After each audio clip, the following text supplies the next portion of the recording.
What do you mean by a chemical bond? Chemical bond is not a डंडा, it is force of attraction between two atoms to form stable molecule. Chemical bond क्यों बनता है? इसके तीन reason है. पहला reason to attain stability. Force of attraction से क्या होगा? एनर्जी कम होगी तो स्टेबिलिटी बढ़ेगी. दूसरा कौशल अप्रोच. कौशल ने क्या कहा? वो स्टेबिलिटी कैसे गेन कर रहे हैं? By attaining noble gas configuration. Noble gas configuration कैसे अटेन कर रहे हैं? बाई शेयरिंग ऑफ इलेक्ट्रॉन और ट्रांसफर ऑफ इलेक्ट्रॉन. जैसे सोडियम ने एक इलेक्ट्रॉन दिया Na+, Cl ने उसका इलेक्ट्रॉन ले लिया Cl-, तो दोनों का नोबल गैस कॉन्फिगरेशन NaCl बन गया. Similarly CF2. नेक्स्ट इसके बाद Lewis octet rule. Lewis octet rule क्या कहता है? उसने क्या बोला? NH2NP6 बोलने की बजाय नोबल गैस कॉन्फिगरेशन बोलने की बजाय बोला कि नोबल गैस की तरह ऑक्टेट कंप्लीट करना चाहता है, अपने वैलेंस शेल में 8 इलेक्ट्रॉन कंप्लीट करना चाहता है. तो यहाँ पे लुईस डॉट स्ट्रक्चर हम बनाते हैं. ये जो वैलेंस शेल इलेक्ट्रॉन होते हैं वो डॉट से रिप्रेजेंट करते हैं एट एलिमेंट के सिंबल के साथ. ठीक, तो इन्होंने बोला हर एलिमेंट जो कंपाउंड बना रहा है या मॉलिक्यूल बना रहा है वो क्या कर रहा है? बोलो, ऑक्टेट कंप्लीट करने की कोशिश कर रहा है. लेकिन पहले इनका फेल हो गया हाइड्रोजन के केस में. इन्होंने बोला यहाँ ये ध्यान रखो, हाइड्रोजन फॉर्म ड्यूप्लेट. फिर बाकी ये देखो, ये दिखा दी है ना. क्या करता है? जैसे ऑक्सीजन को ना 2 इलेक्ट्रॉन की कमी है, 6 तो होते हैं वैलेंस शेल में, तो 2 अपने साथी के साथ शेयर कर लेता है. तो इसने इसके साथ किया, इसने इसके साथ किया, 8-8 हो गए. तो ऐसे ही सारे ये कर रहे हैं. लिमिटेशंस क्या थी ऑक्टेट रूल की? बहुत सारे कंपाउंड ऐसे जिनमें 8 से कम इलेक्ट्रॉन होते हैं वैलेंस शेल में, जैसे BeH2, BeCl2, BCl3, AlCl3 etcetera. लेकिन AlF3 ध्यान रखना, ये आयनिक कंपाउंड है और इसका ऑक्टेट कंप्लीट रहता है. दूसरा एक्सपेंशन ऑफ ऑक्टेट. बहुत सारे एलिमेंट्स कंपाउंड ऐसे पाए जाते हैं जिनमें 8 से ज्यादा इलेक्ट्रॉन, जैसे PF5 है, SF6 है, IF7 है. स्यूडो इनर्ट गैस कॉन्फिगरेशन, ऐसे कंपाउंड जिनका कॉन्फिगरेशन क्या हो? 18 इलेक्ट्रॉन का हो, जैसे ZnCl2. भाई जिंक 2+ है, Ag+ है, कॉपर प्लस है, या आपका Hg2+ है, Pb+4 है, Sn+4 है. इनमें सब में 18 इलेक्ट्रॉन आएंगे. ठीक, और 9 से 17 वाले इलेक्ट्रॉन भी बहुत मिल जाएंगे, जैसे Fe3+ में, Fe2+ में, या Ni2+ में, कॉपर 2+ में, Mn2+ में, Mn4+ में. तो 9 से 17 वाले बहुत मिल जाएंगे. ऑड इलेक्ट्रॉन भी होता है, जैसे NO में है या NO2 में है. ड्रॉबैक क्या था इसके? भाई लुईस ऑक्टेट रूल आपका नोबल गैस कॉन्फिगरेशन पे बेस्ड है, और वो इसने इसलिए माना था कि नोबल गैस इनर्ट होती है, वो रिएक्ट नहीं करती. क्यों नहीं करती? क्योंकि वो स्टेबल कॉन्फिगरेशन होता है. फिर बाद में पता चला यार नोबल गैस तो खुद कंपाउंड बना रही है, तो यहाँ ये आके फेल हो गया, ये ड्रॉबैक हो गया इनका. नेक्स्ट, इन्होंने स्टेबिलिटी और एनर्जी ऑफ मॉलिक्यूल की बात नहीं की, ना ही शेप ऑफ मॉलिक्यूल की कोई बात की. फिर इसके बाद फॉर्मल चार्ज का फॉर्मूला क्या होता है? Formal charge is equal to number of valence electron minus non bonding electron minus half of bonding electrons. तो ये ऐसे कर करके देख लोगे. ये स्ट्रक्चर है ना, ये टेंशन नहीं लेनी, बना के देगा आपको वो कितने इलेक्ट्रॉन है. ऐसे स्ट्रक्चर बना के देगा जैसे मैंने सिखाया है. ये देखो, ये एम्स में आ चुका है, कर देंगे भाई. Next, resonating structure.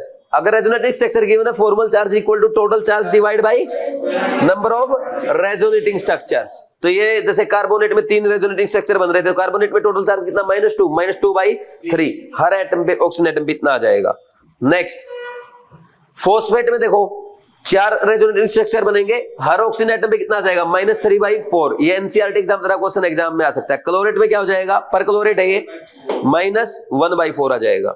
नेक्स्ट, इसके बाद type of bond. Strong bond में आएंगे कोवलेंट, कोऑर्डिनेट या यानी मेटालिक. वीक में वन वाला हाइड्रोजन बॉन्ड. नेक्स्ट, इसके बाद कोवलेंट बॉन्ड. भाई कैसे बनता है? शेयरिंग ऑफ इलेक्ट्रॉन से. ठीक, ये 2 टाइप का है. नॉन पोलर, जिसमें सेम एटम के बीच में बनता है. पोलर, जो डिफरेंट एटम के बीच में बनता है. फिर इसके बाद HCl गैसियस तो कोवलेंट होता है, लेकिन एक्वस में आयनिक होता है, क्योंकि एक्वस में क्या करता है? वो H+ दे देगा, और H+ देने के बाद H+ और Cl- अलग हो गए, आयनिक नेचर आ गया. कैरेक्टरिस्टिक क्या है इनकी? कोई जरूरत नहीं कैरेक्टरिस्टिक करने की, फिर भी मैं बोल देता हूं. फिजिकल स्टेट क्या होती है? जनरली क्या होते हैं? कोवलेंट कंपाउंड, गैस या लिक्विड. लेकिन बहुत सारे सॉलिड भी है, जैसे डायमंड है, नॉर्बाइड, एल्यूमिनियम नाइट्राइड, ग्रेफाइट, बहुत सारे सॉलिड भी होते हैं. ठीक, और इलेक्ट्रिकल कंडक्टिविटी, ये बैड कंडक्टर होते हैं, लेकिन ग्रेफाइट इसका एक्सेप्शन है. ये क्यों इलेक्ट्रिसिटी कंडक्टर होता है? Due to presence of mobile pi electron. इसके पास एक मोबाइल पाई इलेक्ट्रॉन रहता है जो एक सीट से दूसरी सीट पे जाता रहता है. तीसरा, सोल्युबिलिटी. भाई सोल्युबिलिटी का प्रिंसिपल है like dissolve like. Polar polar में, नॉन पोलर नॉन पोलर में. तो जनरली हमारे कोवलेंट कंपाउंड क्या होते हैं? तो नॉन पोलर है या less polar, so they are soluble in non polar solvent. Iodine क्या है? नॉन पोलर कंपाउंड है, बट ये वाटर में डिसॉल्व हो जाता है in presence of potassium iodide, क्योंकि ये Ki3 बना लेगा. इसके अलावा आइसोमेरिज्म. कोवलेंट कंपाउंड क्या? डायरेक्शनल होते हैं, इसलिए क्या करते हैं, आइसोमेरिज्म शो करते हैं। रिएक्टिविटी इनकी कम होती है क्योंकि इनमें बॉन्ड ब्रेकिंग और बॉन्ड फॉर्मेशन स्टेप्स होते हैं। ठीक, नेक्स्ट इसके बाद कोऑर्डिनेट बॉन्ड, ये स्पेशल टाइप का कोवलेंट बॉन्ड है जो क्यों बनता है, ड्यू टू, बिकॉज इसमें क्या नहीं, स्पेशल टाइप का कोवलेंट बॉन्ड है जिसमें क्या होता है, both shared pair of electron are donated by a single atom. ठीक, जैसे NH3 क्या कर रहा है, H+ को डोनेट करके कोऑर्डिनेट बॉन्ड बना रहा है, F-BF3 को कोऑर्डिनेट कर रहा है। यहाँ पे NH3 और NH3 क्या करेगा, BF3 को अपना लोन पेयर देगा, तो यहाँ पे बोरॉन भी 4 बॉन्ड बनाएगा, नाइट्रोजन भी 4 बॉन्ड, दोनों sp3 टेट्राहेड्रल हो जाएंगे। ठीक, ये था रिवीजन। सबसे पहले ये तो मैंने कल वाली बातें लिखवाई थी, फॉर्मल चार्ज क्या होता है, formal charge number of valence electron minus number of non bonding electron minus half of bonding electron. Resonating structure, formal charge is equal to total charge by number of resonating structure, उससे average formal charge आ जाएगा। और resonating structure जो बन रहे हैं उसमें जिसमें सबसे कम फॉर्मल चार्ज होगा वो सबसे ज्यादा स्टेबल होगा। नेक्स्ट वैलेंस बॉन्ड थियरी, इसमें सबसे पहले हमने हाइड्रोजन मॉलिक्यूल बनाना सीखा।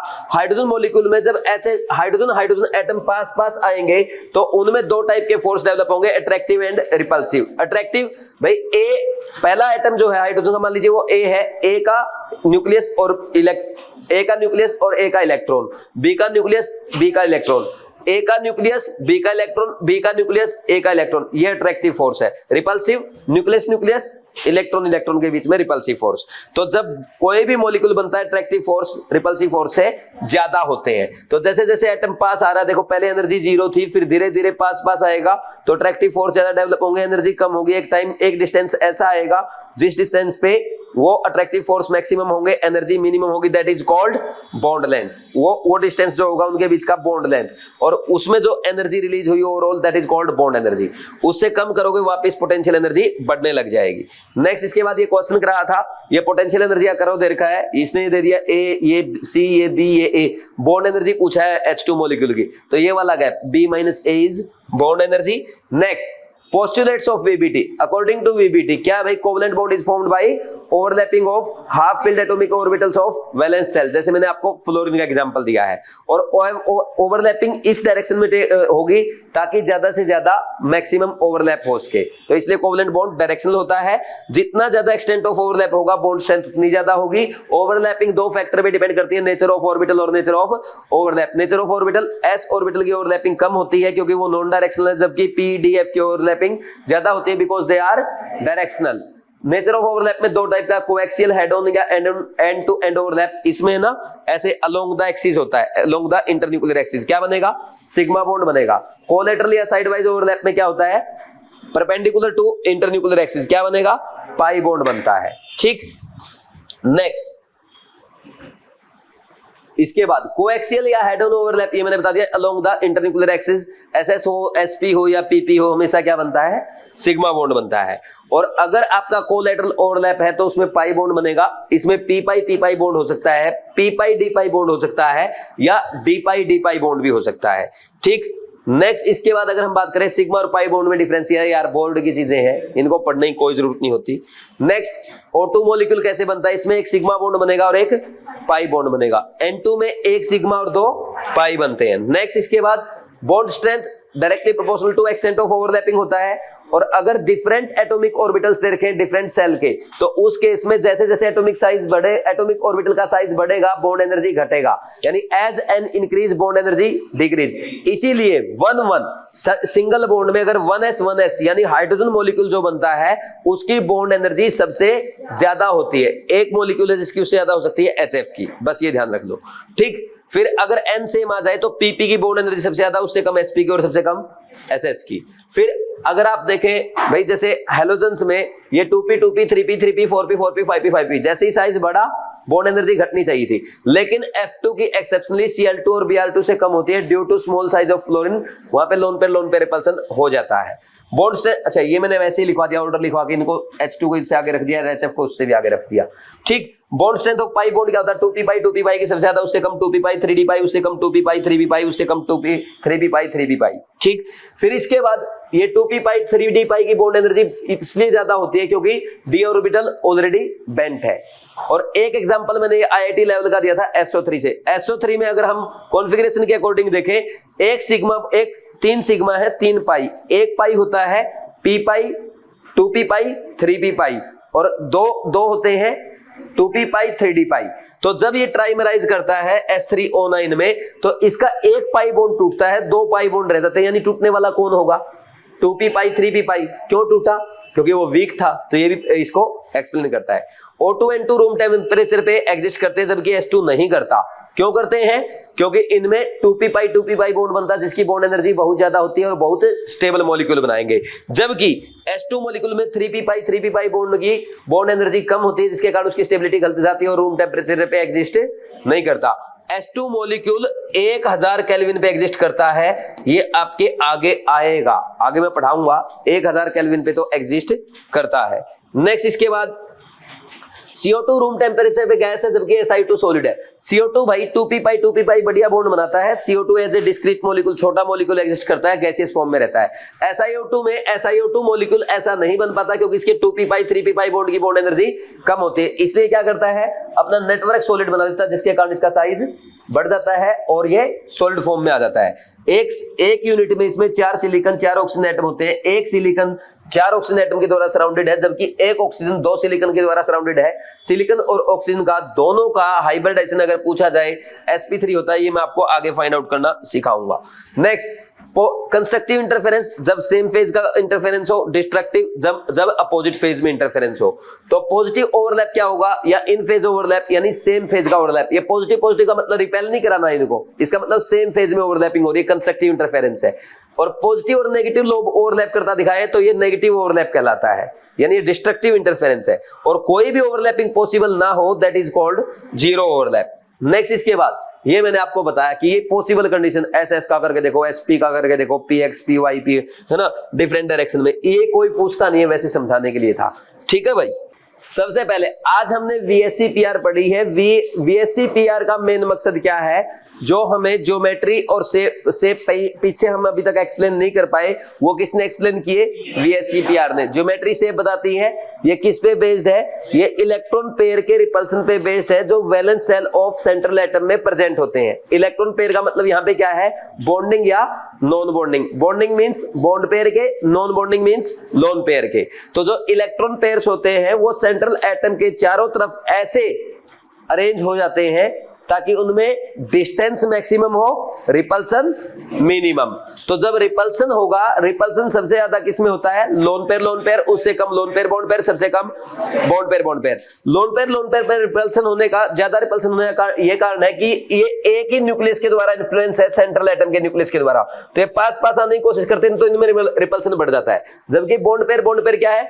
2 न्यूक्लियस के द्वारा इन्फ्लुएंस्ड है तो वो थोड़े दूर रहेंगे तो उनमें रिपल्सन कम होगा। एनसीईआरटी के अकॉर्डिंग इसका रीजन ये है कि लोन पेयर ज्यादा स्पेस ऑक्यूपाई करता है, इसलिए उसमें रिपल्सन ज्यादा होगा। ठीक। नेक्स्ट, बॉन्ड, किसी बॉन्ड में 2 से ज्यादा इलेक्ट्रॉन है या यूं बोल दो मल्टीपल बॉन्ड आ जाता है तो उसको भी हम क्या मान लेंगे? सुपर इलेक्ट्रॉन पेयर मान लेंगे। और रिपल्सन की बात की जाए, डबल बॉन्ड का ज्यादा, उससे कम डबल बॉन्ड, सिंगल बॉन्ड उससे कम सिंगल बॉन्ड। और एनसीईआरटी ये लिखती है अगर मान लीजिए किसी मॉलिक्यूल के रेजोनेटिंग स्ट्रक्चर बन रहे हैं, उनकी ज्योमेट्री या शेप को भी हम किससे एक्सप्लेन कर सकते हैं? VSC-PR से एक्सप्लेन कर सकते हैं। नेक्स्ट इज स्टेरिक नंबर हम यूज करते हैं lone pair plus bond pair के लिए। ज्योमेट्री ऑफ ए मॉलिक्यूल कैसे डिसाइड होती है भाई? इलेक्ट्रॉन पेयर कैसे अरेंज्ड है सेंट्रल एटम के अराउंड, यानी लोन पेयर और बॉन्ड पेयर कैसे अरेंज्ड है, that is geometry of molecule. और जब आप लोन पेयर और बॉन्ड पेयर को अरेंज करते हो किसी एटम के, सेंट्रल एटम के सराउंडिंग में, तो उसमें लोन पेयर आपको नजर नहीं आएगा, ओनली आपको कौन नजर आएंगे? बॉन्ड पेयर या यूं बोल दो साइड एटम्स। तो वो क्या देंगे? Shape of molecule. किसी में नंबर ऑफ लोन पेयर 0 हो जाए तो क्या होगा? ज्योमेट्री और शेप सेम हो जाता है। ये हम रिप्रेजेंट करते हैं ABM LN, A central atom, B side atom, L lone pair है, M number of surrounding atom है और SN लोन पेयर है। कभी भी आपको सिंगल बॉन्ड बनाना है, हाइड्रोजन के साथ बना लो, फ्लोरीन क्लोरीन ब्रोमीन आयोडीन के साथ बना लो, या OH के साथ सिंगल बॉन्ड बना सकते हैं, जहां सिंगल बॉन्ड बनाना पड़े। और डबल बॉन्ड बनाना पड़े तो ऑक्सीजन के साथ, ठीक। और ऑक्सीजन सिंगल 2 बॉन्ड भी बना सकता है। ऐसे ही सल्फर डबल बॉन्ड या 2 सिंगल बॉन्ड। ध्यान रखना, अगर कोऑर्डिनेट बॉन्ड बना रहे हो वो भी एक सेंट्रल एटम के 2 इलेक्ट्रॉन लेके जाएगा, ठीक। अगर आपको 2 इलेक्ट्रॉन कंज्यूम करने हैं तो डबल बॉन्ड बना दो या कोऑर्डिनेट बॉन्ड बना दो। समझे कि नहीं समझे? तो अब देखो, स्टैटिक नंबर 2 है तो दोनों मैक्सिमम डिस्टेंस 180 डिग्री, क्या आएगा? लीनियर। एग्जांपल क्या आ जाएंगे? सेंट्रल एटम के पास 2 इलेक्ट्रॉन, कौन? Alkaline metals, beryllium BeH2, BeF2, BeCl2, HgCl2, और 2 डबल बॉन्ड बना दोगे तो 4 इलेक्ट्रॉन हो गए सेंट्रल एटम के पास, कार्बन फैमिली CO2 CH2। ठीक, नेक्स्ट देखो, सिमिलरली स्टेरिक नंबर 3 के लिए 3 मैक्सिमम पे कहां आएंगे? Trigonal planar. तो केस नंबर 1 लिखो, AB3L लोन पेयर 0। तो इसमें क्या होगा? ज्योमेट्री ट्राइगोनल प्लेनर, शेप भी हो जाएगा ट्राइगोनल प्लेनर, और एंगल कितना आएगा इनका? 120 डिग्री। तो इसमें अगर मान लीजिए 3 सिंगल बॉन्ड बना रहे हैं सिर्फ आप, कोई लोन पेयर नहीं है, कौन सी family? Boron family, BF3, BCl3, AlCl3, GaCl3, कितने ही लिख लो। ठीक, एक तो ये हो जाएंगे बोरोन के साथ सिंगल बॉन्ड। फिर नेक्स्ट कार्बन फैमिली अगर आ जाए, कार्बन फैमिली के पास 4 इलेक्ट्रॉन होते हैं, आप एक काम करो, 3 तो सिंगल बॉन्ड बना दो, 2 सिंगल और 1 डबल बॉन्ड बना दो। कितने हो गए? 3 बॉन्ड पेयर हुए कि नहीं हुए? HCHO, COCl2, H2CO3, carbonate ion. ऐसे ही नाइट्रोजन फैमिली में 5 इलेक्ट्रॉन होते हैं, 5 में से 1 डबल बॉन्ड, 1 सिंगल बॉन्ड, 3 बचा हुआ, 1 लोन पेयर बच गया, तो उसका कोऑर्डिनेट बॉन्ड बना दो। ठीक, ये बन जाएंगे। और सल्फर में 6 होते हैं, तीनों डबल बॉन्ड। नेक्स्ट ऐसे ही AB2L1, ज्योमेट्री ट्राइगोनल प्लेनर है और शेप वी शेप या बेंड शेप है। ये देखो, 2 bond pair, 1 lone pair, 4 electron, carbon family CH2, CCl2, SnCl2, PbCl2, HNO2, NO2-, SO2। कर लोगे ऐसे? नेक्स्ट इसके बाद क्या था?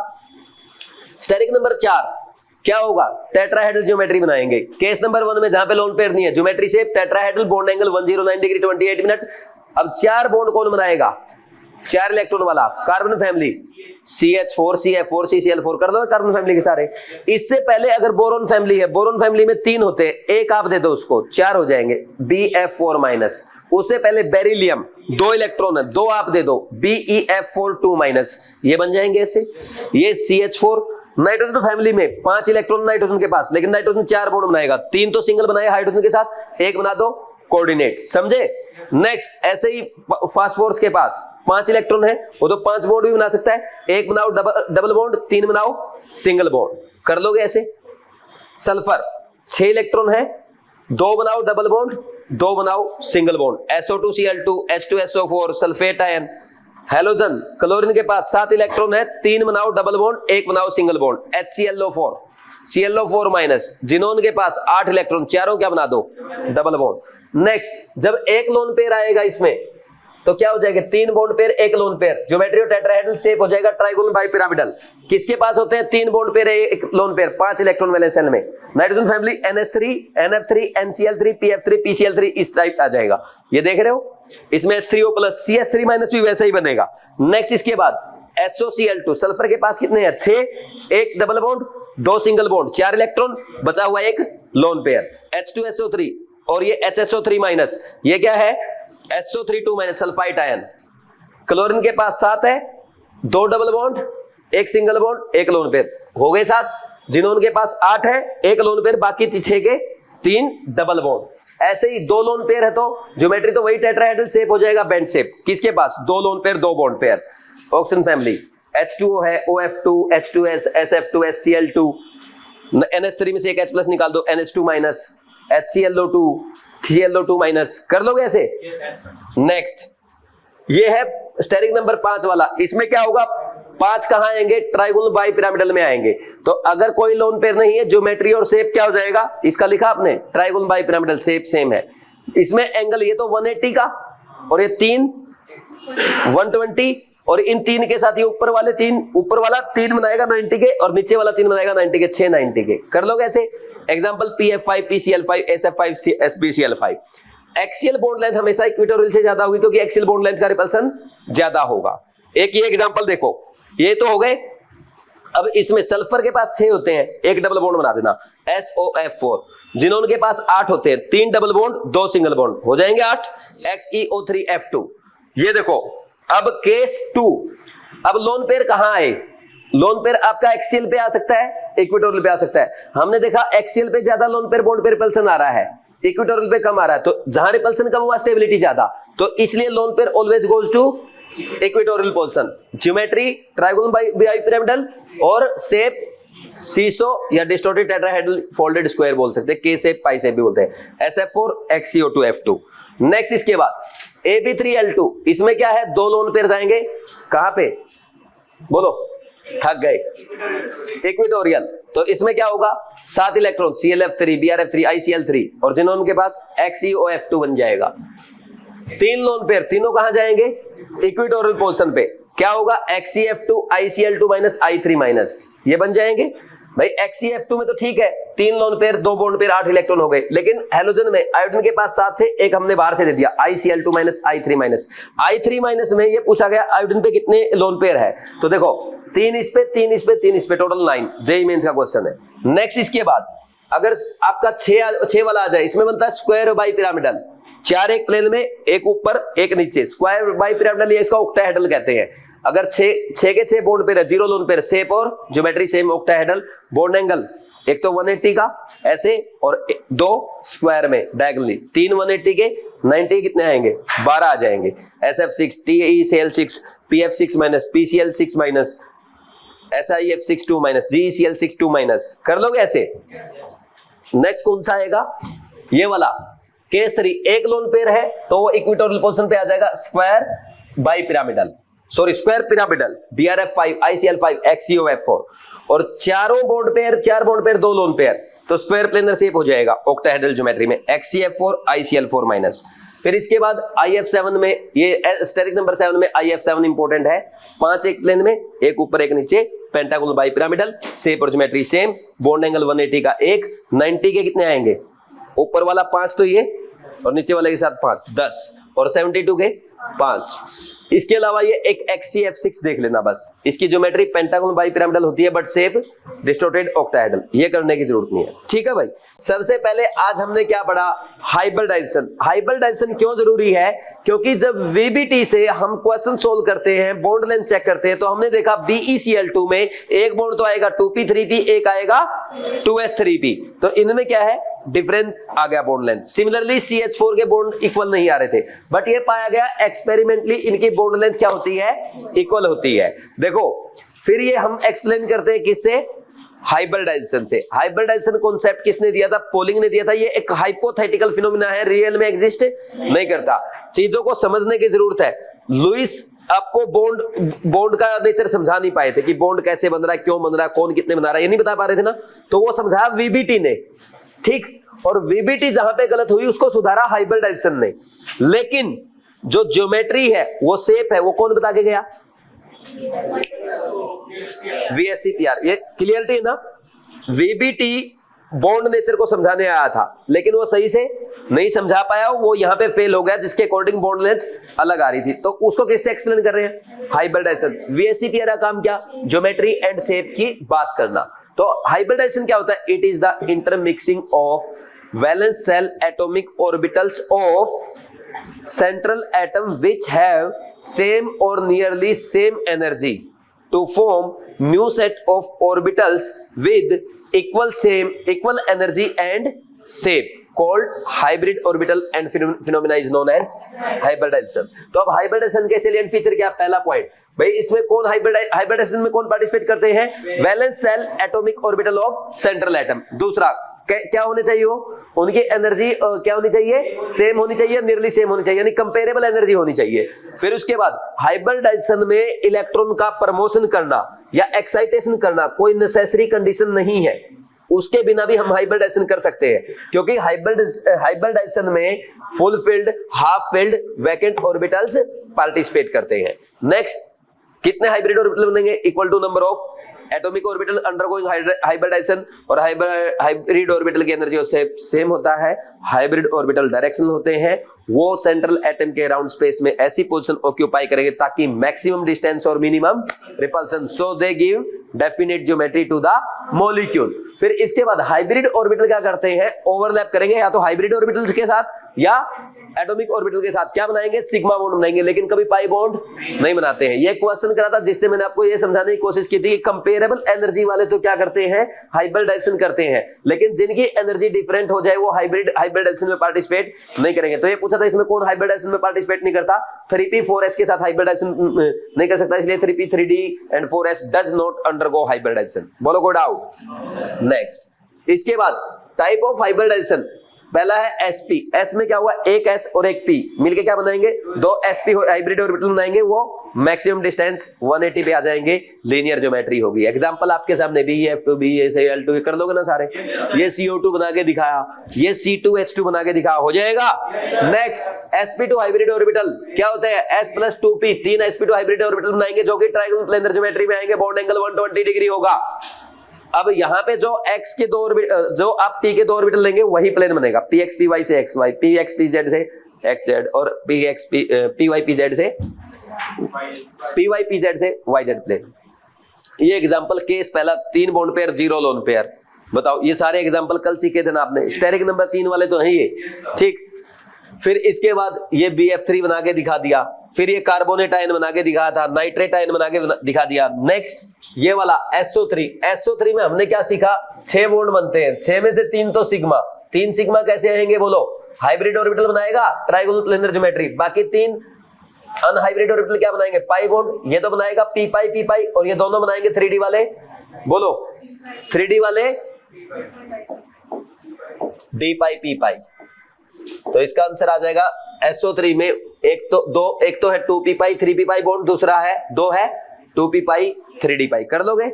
फिर ये ऐसे ही इथिन का बनाया था, इथिन में दोनों कार्बन sp2 हाइब्रिडाइज है, दोनों आपस में सिग्मा बॉन्ड बनाएंगे, दोनों के हाइब्रिड ऑर्बिटल, और इनका हाइड्रोजन दो हाइब्रिड ऑर्बिटल हाइड्रोजन के साथ सिग्मा, कर लोगे या नहीं कर लोगे। और फिर इनका जो एक बच गया कार्बन का अनहाइब्रिड ऑर्बिटल, वो क्या कर लेगा, पाई बॉन्ड बनाएगा। अब ये प्लेन आ गया मान लीजिए इथिन का, तो इथिन का ये प्लेन ऊपर पाई ऑर्बिटल बनेगा, ये py ओवरलैप करके पाई ऑर्बिटल और नीचे बना रहा है, ठीक। तो ये प्लेन क्या होगा, पाई बॉन्ड के लिए नोडल प्लेन, इसलिए लिखा इथिन में मॉलिक्यूलर प्लेन क्या होता है, पाई बॉन्ड का नोडल प्लेन होता है। Next, case 2, 2 bond pair plus 1 lone pair, triangular planar geometry, shape, V shape या बेंड शेप, बहुत सारे एग्जांपल करा रखे हैं। सीधा मेन है इंपॉर्टेंट SO2 में 2 पाई बॉन्ड बनेंगे, जिनमें से एक तो क्या होगा p पाई, दूसरा होगा d पाई, कर लोगे। नेक्स्ट, sp3 में s + 3p, 4 sp3 hybrid orbital बनाएंगे, tetrahedral geometry, bond angle 109 degree 28 minute. Case 1 में चारों बॉन्ड पेयर 0 लोन पेयर। तो ये इतने सारे एग्जांपल आपने कल भी किए थे, आज भी देख लिए। ये मीथेन बना के दिखा, ये BeF4 2-, ये BF4-। नेक्स्ट, इसके बाद XeO4। अब इसमें मैंने आपको ये दिखाया कि जिन्होंने को 8 बॉन्ड बनाने हैं तो क्या करेगा, पहले 8 अनपेयर्ड इलेक्ट्रॉन कर लेगा एक्साइटेशन से, 4th एक्साइटेड स्टेट में। तो ये S और P के 3 ऑर्बिटल, चारों sp3 हाइब्रिड ऑर्बिटल बनाएंगे। तो हाइब्रिड ऑर्बिटल क्या बनाते हैं, सिग्मा बॉन्ड। तो ये बाकी चारों क्या बनाएंगे, अनहाइब्रिड ऑर्बिटल है, पाई बॉन्ड बनाएंगे। तो कौन से, कहां पे ये अनहाइब्रिड, ये कहां पे unpaired electron, d pi p पाई में, d में है, 5d में है, और 5d में तो ऑक्सीजन के साथ क्या बनाएंगे, d पाई p पाई। तो जिनोन में कितने बनेंगे, 4 d पाई p पाई। हमेशा एक बात ध्यान रखो भाई, एक S और 3 P sp3 हाइब्रिड ऑर्बिटल बनाने में यूज हो गए, ठीक। उसके अब कभी भी हाइब्रिड ऑर्बिटल पाई बॉन्ड नहीं बनाता, तो जितने भी पाई बॉन्ड बनेंगे ना sp3 में, सारे क्या होंगे, d पाई p पाई होंगे। इसमें 4 के 4, इसमें तीनों, इसमें 2, इसमें 1, इसमें 2, ये सारे क्या है, d पाई p पाई है।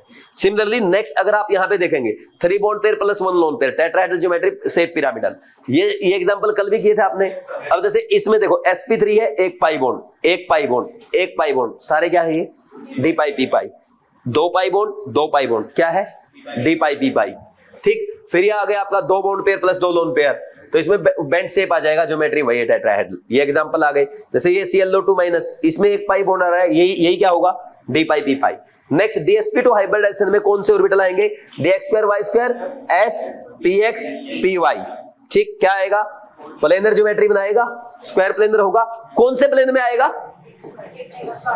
Very good, XY plane. Angle 90 के 4, 180 का 2। तो ये एग्जांपल बनते हैं, ये आपके ना कोऑर्डिनेशन में आएंगे, बस देख लो, इनको रटने की जरूरत नहीं है। ये देखो sp3d हाइब्रिडाइजेशन में भाई इसमें 5 एटॉमिक ऑर्बिटल, 5 हाइब्रिड ऑर्बिटल बनाएंगे जो कौन सी ज्योमेट्री में आएंगे, ट्राइगोनल बाइपिरामिडल, यानी 3 एक प्लेन में और 2 अलोंग द एक्सियल, मतलब अलोंग द एक्सियल लिख दो, एक्सियल पोजीशन में, ठीक। तो 3 आए s p x p y और p z d z square, ये किसके अलोंग बना लेंगे, एक्सियल पोजीशन के अलोंग आ जाएंगे। तो ध्यान क्या रखना है, एस का एक लिया, पी के 3 लिए, डी का कौन सा लेंगे, डी जेड स्क्वायर, ठीक। पहला case 5 bond pair plus 0 lone pair, sp3d geometry और shape trigonal bipyramidal, bond angle 180 का 1, 120 के 3, 90 के 6। एक्सियल बॉन्ड लेंथ हमेशा इक्वेटोरियल बॉन्ड लेंथ से ज्यादा होगी, इसलिए जब हम PCl5 को डिकम्पोज करते हैं या रिएक्शन में पार्टिसिपेट करता है तो ये इजीली PCl3 और Cl2 में टूट जाता है, क्योंकि इसका ऊपर वाला क्लोरीन, एक्सियल पोजीशन के दोनों क्लोरीन, उनका बॉन्ड लेंथ ज्यादा है, बॉन्ड वीक होगा, इजीली टूट जाएंगे, रिएक्टिविटी ज्यादा होगी। नेक्स्ट, अगर यहाँ पे इसके एग्जांपल है भाई, नाइट्रोजन फैमिली के अलावा SOF4 बनेगा, XCO3F2 बनेगा। XCO3F2 में 3 d pi p pi bond है और उसमें एक SOF4 में 1 d pi p pi bond है, ठीक। कैसे पता चलता है, तीनों p ऑर्बिटल हाइब्रिडाइजेशन में चले गए तो जो भी पाई बॉन्ड बनेगा वो d का बनेगा। बेंट रूल ये आपके एनसीईआरटी में नहीं है, इसको इग्नोर करके चलो। बाकी होता ये है कि electronegative atom in trigonal bipyramidal geometry will go to बोलो axial position. Next, 4 bond pair plus 1 lone pair, lone pair हमेशा कहां जाएगा, इक्वेटोरियल पोजीशन पे जाएगा। इसका ज्योमेट्री क्या आ जाएगी, ट्राइगोनल बाइपिरामिडल, शेप आ जाएगा सीसा या के shape, pi shape, distorted tetrahedral या folded square according to NCERT. और ये SF4 इसका एग्जांपल है, SeCl4 TeCl4 ICl4 प्लस और XCO2F2, इसमें 2 d pi p pi bond आएंगे। ये देखो 3 bond pair plus 2 lone pair, इसका T शेप आ जाएगा। और example ClF3 BrF3 ICl3 XCOF2 और ये case 4, 2 bond pair plus 3 lone pair, ठीक। तो XCF2 ICl2 plus I3 minus BR3 minus, बार बार ये तो बताने की जरूरत नहीं है ना कैसे आ रहे एग्जांपल। sp3d2 में s px py और dx square y square 4 plane में ले आएंगे और pz और dz स्क्वायर क्या करेंगे, एक्सियल हाइब्रिड ऑर्बिटल बनाएंगे। तो ऑक्टाहेड्रल ज्योमेट्री, ऑक्टाहेड्रल शेप है, 180 का एंगल 3, 90 का एंगल 12। ये एग्जांपल्स है इसके, देख लोगे, SF6 SCF6 TCl6 PF6 minus PCl6 minus ICl6 plus iodine का एक निकाल दिया, XCO2F4। 5 bond pair plus 1 lone pair, sp3d2 octahedral geometry, square pyramidal shape, और ये ClF5 BrF5 ICl5 XCOF4 example आ जाएंगे। 4 bond pair plus 2 lone pair, sp3d2 octahedral geometry और square planar shape हो जाएगा। नेक्स्ट, इसके अलावा sp3d3 s px py dx square y square dxy, ये 5 hybrid orbital एक प्लेन में बना लेंगे। pz और dz स्क्वायर क्या करेंगे, 2 एक्सियल बना लेंगे। तो पेंटागोनल बाइपिरामिडल ज्योमेट्री होगी। और जब 7 बॉन्ड पेयर 0 लोन पेयर है तो ज्योमेट्री शेप सेम है, बॉन्ड एंगल 180 का 1, 90 के 10, 72 के 5। और ये IF7 इसका एग्जांपल है। एक example 6 bond pair plus 1 lone pair का आएगा, जिसमें ज्योमेट्री तो वही है, पेंटागोनल बाइपिरामिडल, डिस्टॉर्टेड ऑक्टाहेड्रल इसका शेप हो जाएगा, एग्जांपल है XCF6, कर दोगे। फिर इसके बाद देखो, मैंने आपको ये सिखाया था, ये sp हाइब्रिडाइजेशन है, इसमें s और p का एक ऑर्बिटल हाइब्रिडाइजेशन कर रहे हैं, तो बचे हुए फिर p के ऑर्बिटल क्या बनेंगे, पाई बॉन्ड बनाएंगे। तो एक पाई बॉन्ड बना, वो भी क्या है, p पाई है, 2 बनेंगे, वो भी p पाई है। और sp हाइब्रिडाइजेशन को क्या कहते हैं, डायगोनल हाइब्रिडाइजेशन। क्या कहते हैं, डायगोनल हाइब्रिडाइजेशन भी कहते हैं, ये ध्यान रखना, ठीक। sp2 में क्या होता है, एक s 2 p, sp2 हाइब्रिडाइजेशन बनाएंगे तो एक p अभी भी अनहाइब्रिड ऑर्बिटल है, तो एक p क्या करेगा, पहला पाई बॉन्ड जो बनेगा वो p पाई बनेगा, उसके बाद जितने भी पाई बॉन्ड बनेंगे वो d पाई बनेंगे। तो SO2 में टोटल 2 है, sp2 हाइब्रिडाइजेशन, एक p पाई, दूसरा d पाई। SO3 में 3 है, पहला p पाई, दूसरा बाकी 2 d पाई।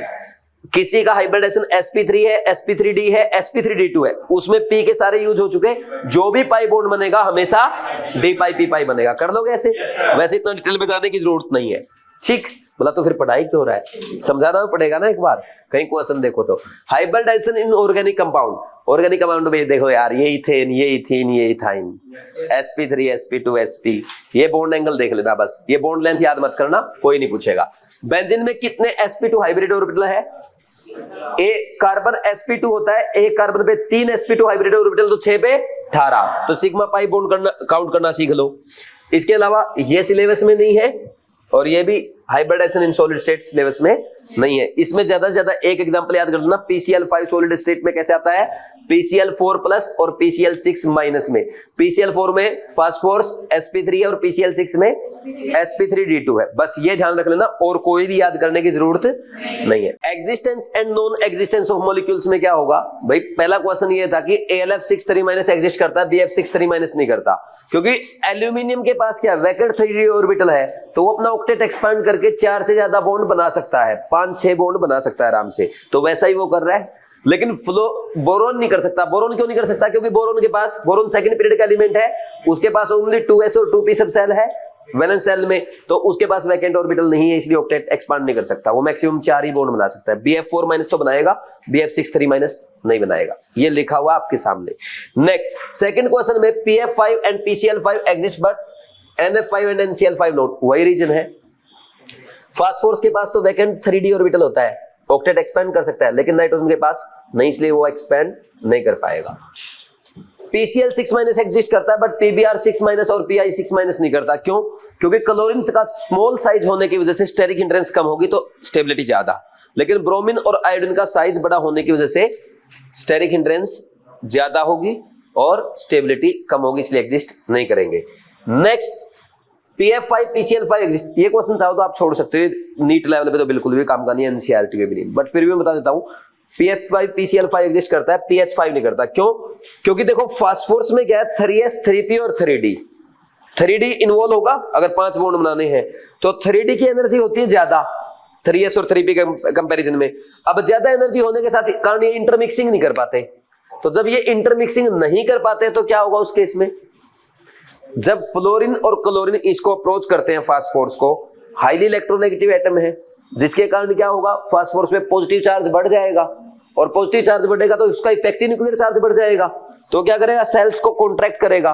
तो 3d सब सेल भी जब कॉन्ट्रैक्ट होगी, वो एनर्जी में कॉन्ट्रैक्ट होके 3s 3p के कंपेरेबल उसकी एनर्जी होने लग जाती है। फिर इजिली 3s 3p और 3d मिक्सिंग करके sp3d5 हाइब्रिड ऑर्बिटल बना लेंगे, जो 5 बॉन्ड बनाएंगे फ्लोरीन और क्लोरीन के साथ, PF5 PCl5 बनेगा। बट हाइड्रोजन के केस में पॉसिबल नहीं है। क्यों? क्योंकि हाइड्रोजन की इलेक्ट्रोनेगेटिविटी कम होती है, उसमें कॉन्ट्रैक्शन नहीं हो पाएगा। ठीक, नेक्स्ट फिर इसके बाद ये वाला, अच्छा सिमिलरली SF4 एंड SF6 भी एग्जिस्ट नहीं करते हैं, एग्जिस्ट करेंगे बट SH4 और SH6 एग्जिस्ट नहीं करेगा, सेम रीजन है।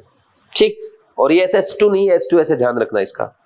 इसके बाद SiF6- exist, SiCl6- no, central atom same है, एक फ्लोरीन एक क्लोरीन, फ्लोरीन छोटा साइज स्मॉल, स्टेरिक हिंड्रेंस कम, ये एग्जिस्ट करेगा SiF6- 2। क्लोरीन का साइज बड़ा, स्टेरिक हिंड्रेंस ज्यादा, स्टेबिलिटी कम हो जाएगी, ये होता है। रीजंस भाई, पहला रीजन क्या है, ये मैंने बता दिया, क्लोरीन का साइज बड़ा होने की वजह से स्टेरिक हिंड्रेंस बढ़ जाती है। दूसरा रीजन क्या है भाई, जो Si4+ है और क्लोरीन के जो लोन पेयर है, उनमें अच्छा इंटरेक्शन नहीं हो पाता है इसके कारण से। और यहाँ पे अच्छा इंटरेक्शन क्या होता है, Si4+, और यहाँ पे फ्लोराइड आयन छोटा है, जिसके कारण उस पर इलेक्ट्रॉन डेंसिटी ज्यादा, और ज्यादा इलेक्ट्रॉन डेंसिटी तो ज्यादा अट्रैक्शन के कारण स्टेबिलिटी ज्यादा, जबकि इसमें अच्छा अट्रैक्शन नहीं हो पाता। हाइड्रोलिसिस, BCl3 और SiCl4 को हाइड्रोलाइज किया जा सकता है, लेकिन CCl4 को नहीं। क्यों? क्योंकि बोरोन और सिलिकॉन दोनों के पास क्या है, वैकेंट ऑर्बिटल है। वैकेंट ऑर्बिटल होने के कारण वाटर उनकी तरफ अट्रैक्ट होगा, फोर्स ऑफ अट्रैक्शन से एनर्जी रिलीज होगी, तो ये बॉन्ड टूट जाएंगे, और ये बॉन्ड टूटेंगे तो ये वाटर के साथ नए बॉन्ड बनाएगा, ये बोरिक एसिड बनाएगा BCl3, और SiCl4 सिलिसिक एसिड बनाएगा। CCl4 को हाइड्रोलिसिस नहीं कर सकते क्योंकि उसके पास वैकेंट ऑर्बिटल नहीं होता है। बोलो कोई डाउट? बढ़िया ना, कर लोगे? हाइड्रोलिसिस में क्या होता है, वाटर रिएक्ट करता है कंपाउंड के साथ, वाटर रिएक्शन में पार्टिसिपेट करता है। हाइड्रोलिसिस, वाटर का बॉन्ड ब्रेकिंग होना, water lysis means, hydro means water, lysis means breaking of bond, तो वाटर का बॉन्ड ब्रेक होता है। लेकिन हाइड्रेशन में क्या होता है, हाइड्रेशन में ओनली वो सराउंड करता है वाटर आयन को, पॉजिटिव आयन है या नेगेटिव आयन, उसको सिर्फ सराउंड करेगा। ठीक, next SF4 can be hydrolyse but SF6 can't be hydrolyse. क्यों? क्योंकि SF6 में 6 फ्लोरीन एटम होने की वजह से स्टेरिक हिंड्रेंस बढ़ जाएगी उसके चारों तरफ, है ना, और वो चारों तरफ स्टेरिक हिंड्रेंस बढ़ने की वजह से वाटर उसको अप्रोच नहीं कर पाएगा, जिसके कारण उसका हाइड्रोलिसिस नहीं होगा, जबकि SF4 का आराम से हो जाता है, उसमें इतनी स्टेरिक हिंड्रेंस नहीं है। बोलो कोई डाउट है क्या? मोलिकुलर ऑर्बिटल थियरी क्यों पढ़ते हैं हम? मोलिकुलर ऑर्बिटल थियरी आज क्वेश्चन मत करना घर पे, है ना, एनसीईआरटी पढ़ना ओनली, ठीक। मोलिकुलर ऑर्बिटल थियरी क्यों पढ़ते हैं हम? क्योंकि भाई वीबीटी बहुत सारी चीजें ऐसी थी जो प्रॉपर्टी ऑफ मॉलिक्यूल एक्सप्लेन कर रही थी, लाइक O2 को उसने डायमैग्नेटिक बोला जबकि एक्सपेरिमेंटली ये पैरामैग्नेटिक होता है, which is explained bye MOT। Salient feature क्या क्या है इसके? जैसे इलेक्ट्रॉन एटम में एटॉमिक ऑर्बिटल में होते हैं, वैसे ही मॉलिक्यूल में इलेक्ट्रॉन मॉलिक्यूलर ऑर्बिटल में पाए जाते हैं। तो मॉलिक्यूल में क्या, जैसे एटम में इलेक्ट्रॉन क्या होता है, मोनोसेंट्रिक, यानी एक ही न्यूक्लियस के द्वारा अट्रैक्ट किया जाता है, जबकि मॉलिक्यूल में क्या होता है, वो पॉलीसेंट्रिक, भाई वो दो न्यूक्लियस या दो से ज्यादा न्यूक्लियस की तरफ अट्रैक्ट हो सकता है depending upon number of atoms in a molecule. तीसरा क्या है, molecular orbital are formed by overlapping of atomic orbital. कितने मॉलिक्यूलर ऑर्बिटल बनेंगे? जितने एटॉमिक ऑर्बिटल ओवरलैप करेंगे। Next, half of the molecular orbital क्या होते हैं? लोअर होते हैं एनर्जी में, जिनको बॉन्डिंग मॉलिक्यूलर ऑर्बिटल कहते हैं, और हाफ हायर होते हैं एनर्जी में, जिनको एंटी बॉन्डिंग मॉलिक्यूलर ऑर्बिटल कहते हैं। ये मैंने आपको डायग्राम दिखा रखा है। लाइक एटॉमिक ऑर्बिटल, अच्छा इन दोनों की जितनी एनर्जी है उन दोनों का सम उतना ही आएगा, यानी एनर्जी इज कंजर्व्ड, ठीक। Like atomic orbital, electron in molecular orbital are filled according to above principle, obeying the Pauli's exclusion principle and Horn's maximum multiplicity rule. Bond order क्या होता है? Number of electron in bonding molecular orbital minus number of electron in anti-bonding molecular orbital divided by 2. Bond order क्या हो सकता है? Positive, negative, zero, fractional, कुछ भी आ सकता है। Bond order greater than zero अगर आएगा, पॉजिटिव आएगा तो मॉलिक्यूल एग्जिस्ट करेगा, अदरवाइज किसी केस में एग्जिस्ट नहीं करेगा, ना जीरो में करेगा ना नेगेटिव में करेगा। और बॉन्ड ऑर्डर अगर हाँ ये बता ही दिया मैंने, बॉन्ड ऑर्डर 1 है तो सिंगल बॉन्ड 2 है, डबल बॉन्ड 3 है, ट्रिपल बॉन्ड। और बॉन्ड ऑर्डर बढ़ेगा तो बॉन्ड लेंथ घटेगा और बॉन्ड एनर्जी बढ़ेगा। यहां पे भी लिख लेना, stability is directly proportional to bond order होती है, ये भी लिख लेना यहाँ पे। नेक्स्ट, अनपेयर्ड इलेक्ट्रॉन तो पैरामैग्नेटिक, नहीं है तो डायमैग्नेटिक। बॉन्डिंग मॉलिक्यूलर ऑर्बिटल में क्या होता है? इलेक्ट्रॉन क्या करते हैं? न्यूक्लियस के बीच में आते हैं, जिसके कारण न्यूक्लियस से रिपल्सन घटता है, जिससे स्टेबिलिटी बढ़ती है, जबकि एंटी बॉन्डिंग में न्यूक्लियस से दूर रहेंगे, जिससे रिपल्सन बिटवीन न्यूक्लियस बढ़ेगा। Condition for atomic overlapping of atomic orbital क्या होता है? Energy of atomic orbital overlapping must be same और नियरली सेम। जे 1s के साथ करेगा, 1s 2s के साथ करेगा। 1s 2s के साथ जनरली नहीं करेगा सेम एटम के लिए, तो लेकिन डिफरेंट एटम ले ले, ज्यादा डिफरेंट एटम ले ले, उनकी एनर्जी सेम सिमिलर आ सकती है, जिसके कारण कर सकता है। दूसरा क्या था भाई, जो ओवरलैपिंग हो रही है एटॉमिक ऑर्बिटल की, वो क्या होनी चाहिए? सिमेट्रिक अराउंड दियर मॉलिक्यूलर एक्सिस, जैसे px के साथ, py के साथ, pz के साथ, px py के साथ नहीं करेगा। तीसरा पॉइंट क्या था? एटॉमिक ऑर्बिटल जो ओवरलैप कर रहे हैं मैक्सिमम एक्सटेंट तक करना चाहिए, ताकि उनके बीच में इलेक्ट्रॉन डेंसिटी ज्यादा हो, है ना, जिससे स्टेबिलिटी ज्यादा हो जाए।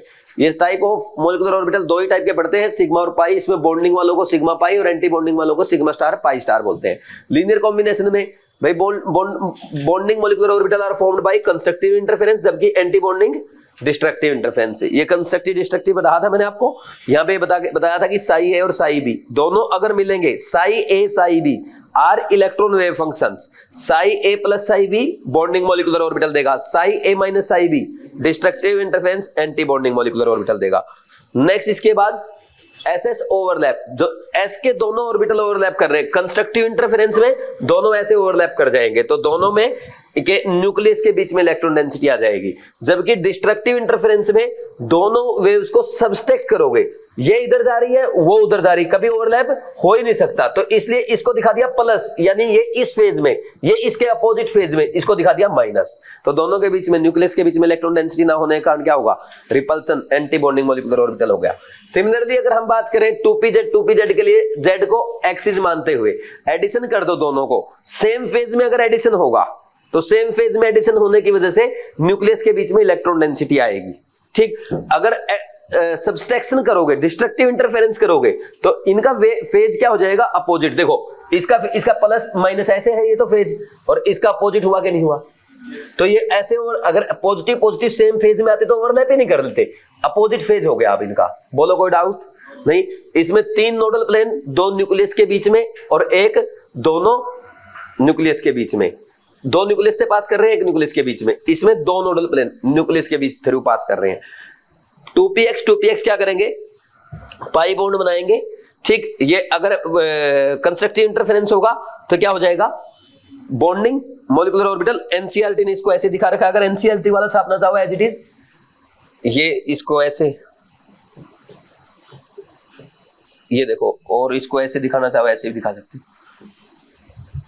एनसीईआरटी ने इसको ऐसे दिखा रखा है, ठीक है, ऊपर प्लस नीचे माइनस। अब ऊपर प्लस मतलब दोनों वेव कंस्ट्रक्टिव इंटरफेरेंस कर रही है, ठीक। फिर अगर डिस्ट्रक्टिव होगा, ये एक फेज अलग डायरेक्शन में, वो अलग में। देखो इसमें प्लस और माइनस दिखा दिया, उसमें माइनस प्लस, इसका मतलब क्या है, अपोजिट फेज है। समझे कि नहीं समझे? कर लोगे। इसमें दो नोडल प्लेन, इसमें एक ही नोडल प्लेन है। नेक्स्ट इसके बाद energy of molecular orbital, sigma 1s से ज्यादा sigma 1s star, sigma 2s उससे ज्यादा सिग्मा 2s स्टार, पाई 2px पाई 2py उससे ज्यादा सिग्मा 2pz की। किस केस में? जब एटॉमिक नंबर z 7 या उससे कम है, या यूं बोल दो 14 इलेक्ट्रॉन तक। फिर इससे ज्यादा पाई 2px एंटी बॉन्डिंग, पाई 2py एंटी बॉन्डिंग इक्वल होगी, सिग्मा 2pz की सबसे ज्यादा होगी। फ्लोरीन और ऑक्सीजन के लिए सिग्मा 2pz पाई 2px पाई 2py से पीछे चला जाएगा, बस इतना। नेक्स्ट अपने फॉर्मेशन ऑफ हाइड्रोजन मॉलिक्यूल पढ़ा है। H2 बनेगा, बॉन्ड ऑर्डर 1 आ रहा है, सिग्मा 1 में इसमें आगे दोनों इलेक्ट्रॉन डायमैग्नेटिक है, और H2 प्लस में बॉन्ड ऑर्डर 0.5 आया, पैरा है। H2 माइनस में पैरा है, 0.5 बॉन्ड ऑर्डर। तो देखो bond order directly proportional to stability होता है, तो H2 की सबसे ज्यादा स्टेबिलिटी H2 प्लस और H2 माइनस में, बॉन्ड ऑर्डर सेम है, फिर भी stability of H2 plus is slightly more than H2 minus, because there is one electron present in anti-bonding molecular orbital of H2 minus which destabilize the molecule. Next He2, इसमें देखो sigma 1s में 2, sigma 1s star में 2, तो 2 - 2 bond order 0, तो He2 exist नहीं करेगा। Similarly यहाँ पे Be2 में क्या हो गए 8 electron, sigma 1s2, sigma 1s star 2, sigma 2s2, sigma 2s star 2, 4 bonding में 4 एंटी बॉन्डिंग में, overall bond order 0। Be2 molecule exist नहीं करेगा। बोलो कोई डाउट? आज सबसे पहले हमने फॉर्मेशन ऑफ मॉलिक्यूलर ऑर्बिटल सीखा है, जिसमें अगर 1s मिक्सिंग करेंगे तो sigma 1s anti bonding 2 molecular orbital बनेंगे, और 2 एटम के 2s2p करेंगे तो टोटल 4 इसके orbital, atomic orbital 4 atomic orbital इसके, तो टोटल कितने बनेंगे? 8 बनेंगे, जो आपके सामने sigma 2s anti bonding, sigma 2pz anti bonding, pi 2px pi 2py और पाई 2px पाई 2py दोनों के एंटी बॉन्डिंग। कितने मॉलिक्यूलर ऑर्बिटल बनते हैं 2s2p की मिक्सिंग से? ये जेईई मेंस का क्वेश्चन है और नीट में आएगा, ये देखना आना होगा इसको, ठीक।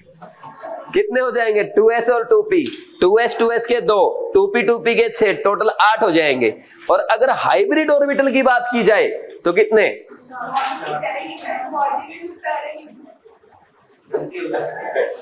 मॉर्निंग में पैरा लिखा है भाई, आपने कुछ और देख लिया फिर। चलो ठीक है, नेक्स्ट देखो, अगर आपसे हाइब्रिड ऑर्बिटल्स के पूछे जाए, हाइब्रिड ऑर्बिटल कितने मिलेंगे? 2s और 2p मिक्स करके 4 बनाएंगे, क्योंकि एक ही सेंट्रल एटम का 2s 2p के साथ मिक्स करके 4 एटॉमिक ऑर्बिटल, 4 हाइब्रिड ऑर्बिटल। लेकिन जब आपसे मॉलिक्यूलर ऑर्बिटल पूछा जाए 2s और 2p के 4 इस एटम के, 4 इस एटम के, कितने बनेंगे टोटल? 8 बनेंगे। कैसे पहचान करनी होगी एग्जाम में कि आंसर क्या लगाना है? वहां पे वो चुपके से लिख देगा मॉलिक्यूलर ऑर्बिटल्स, इसका ध्यान रखना। नेक्स्ट, अब जब भी आप एनर्जी ऑफ मॉलिक्यूलर ऑर्बिटल लिखेंगे तो पहला केस बनता है जब 2s और 2p की मिक्सिंग हो, जो किस केस में होती है भाई? जो नाइट्रोजन, यानी ऐसे बोलो जिसका Z 7 या 7 से कम है, एटॉमिक नंबर 7 या 7 से कम है, उनका energy order sigma 1s anti bonding की ज्यादा, उससे ज्यादा सिग्मा 2s, उससे ज्यादा सिग्मा 2s एंटी बॉन्डिंग, उससे ज्यादा पाई 2px पाई 2py की बराबर, फिर सिग्मा 2pz की उससे ज्यादा, फिर उससे ज्यादा पाई 2px एंटी बॉन्डिंग, पाई 2py एंटी बॉन्डिंग इक्वल, सबसे ज्यादा sigma 2pz anti bonding. Similarly energy of molecular orbital without 2s 2p mixing, जिनमें z ग्रेटर देन 7 है, O2 F2 Ne2, इनमें क्या होगा? सेम यही ऑर्डर आएगा। ध्यान देने वाली बात यह है, सिग्मा 2pz पाई 2px पाई 2py से पहले आ जाता है। कर लोगे? इसका रीजन मैंने साइड में लिखा है, रीजन आपसे कभी नहीं पूछा जाएगा, जरूरत भी नहीं है। पढ़ाऊं? Very good. नेक्स्ट, अब ये मैंने ना ऑर्बिटल, मॉलिक्यूलर ऑर्बिटल डायग्राम बना के दिखाया है। ये आपका 1 sigma 1s anti bonding, sigma 2s anti bonding, pi 2px pi 2py, ऐसे इलेक्ट्रॉन की फीलिंग हो रही है, ठीक। ये N2 का, ये O2 का, कर लेंगे। फिर 1 by 1 वो जो आपने लिखा है अभी इलेक्ट्रॉनिक कॉन्फ़िगरेशन, पहले लिथियम 2 का, तो लिथियम 2 का लिखा तो क्या आया? बॉन्ड ऑर्डर इसमें 1 आ जाता है, डायमैग्नेटिक होता है, ये वेपर फेज में एग्जिस्ट करता है। फिर Li2+ बनाओगे, एक इलेक्ट्रॉन निकाल दोगे, पैरामैग्नेटिक हो जाएगा। ठीक। और अगर इसमें एक इलेक्ट्रॉन ऐड कर दोगे तब भी ये पैरामैग्नेटिक हो जाएगा। दोनों केस में क्या है, ये पैरामैग्नेटिक है, दोनों केस में बॉन्ड ऑर्डर 0.5 आता है। तो हमने ये देखा कि अगर पूछा जाए Li2 प्लस Li2 माइनस में ज्यादा स्टेबल कौन है, Li2 प्लस ज्यादा स्टेबल होगा Li2 माइनस से, बिकॉज Li2 माइनस में एक इलेक्ट्रॉन एक्स्ट्रा प्रेजेंट है। कहां पे, एंटी बॉन्डिंग मॉलिक्यूलर ऑर्बिटल में। Be2 8 इलेक्ट्रॉन है, बॉन्ड ऑर्डर 0 आ जाएगा, Be2 एग्जिस्ट नहीं करेगा। B2 में 10 इलेक्ट्रॉन है, तो यहां पे क्या आएगा, देखो इसमें π2px π2py दोनों में एक एक इलेक्ट्रॉन अनपेयर्ड होने की वजह से paramagnetic. Bond order 6 - 4/2 1, number of unpaired electron 2 mu equal to 2.84 Bohr magnetron. C2 में 12 इलेक्ट्रॉन होते हैं, ये इसका कॉन्फ़िगरेशन आएगा, बॉन्ड ऑर्डर 2 आएगा। खास बात ये C2 में दोनों पाई बॉन्ड होते हैं, क्यों, क्योंकि इसके 4 valence electron pi bonding molecular orbital में प्रेजेंट है। और C2 भी वेपर फेज में एग्जिस्ट करता है। एनसीईआरटी में 2 पॉइंट लिखे जो मैंने येलो से लिख दिया है, डायामैग्नेटिक भी होता है। नेक्स्ट इसके बाद ये देखो हमने N2 के लिखा, N2 का पूरा कॉन्फ़िगरेशन 14 इलेक्ट्रॉन का, उसका बॉन्ड ऑर्डर 3 आया, डायमैग्नेटिक अनपेयर्ड इलेक्ट्रॉन 0 आया।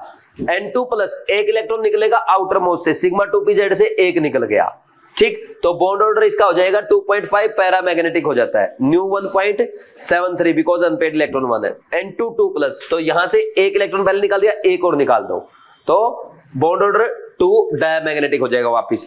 N2 में अगर एक इलेक्ट्रॉन ऐड कर दे N2 माइनस, कहां जाएगा वो, पाई एंटी बॉन्डिंग में जाएगा, ठीक। बॉन्ड ऑर्डर 2.5 पैरामैग्नेटिक हो जाएगा, 1 अनपेयर्ड इलेक्ट्रॉन। N2 2 माइनस दूसरा इलेक्ट्रॉन यहां मत ऐड करना, दोनों पाई एंटी बॉन्डिंग की एनर्जी सेम, तो दोनों में एक एक आ जाएगा जैसे ऑक्सीजन में आता है। तो क्या हो जाएगा, 2 अनपेयर्ड इलेक्ट्रॉन हो जाएंगे। बोलो कर लोगे नहीं कर दोगे, आगे बढ़ जाए।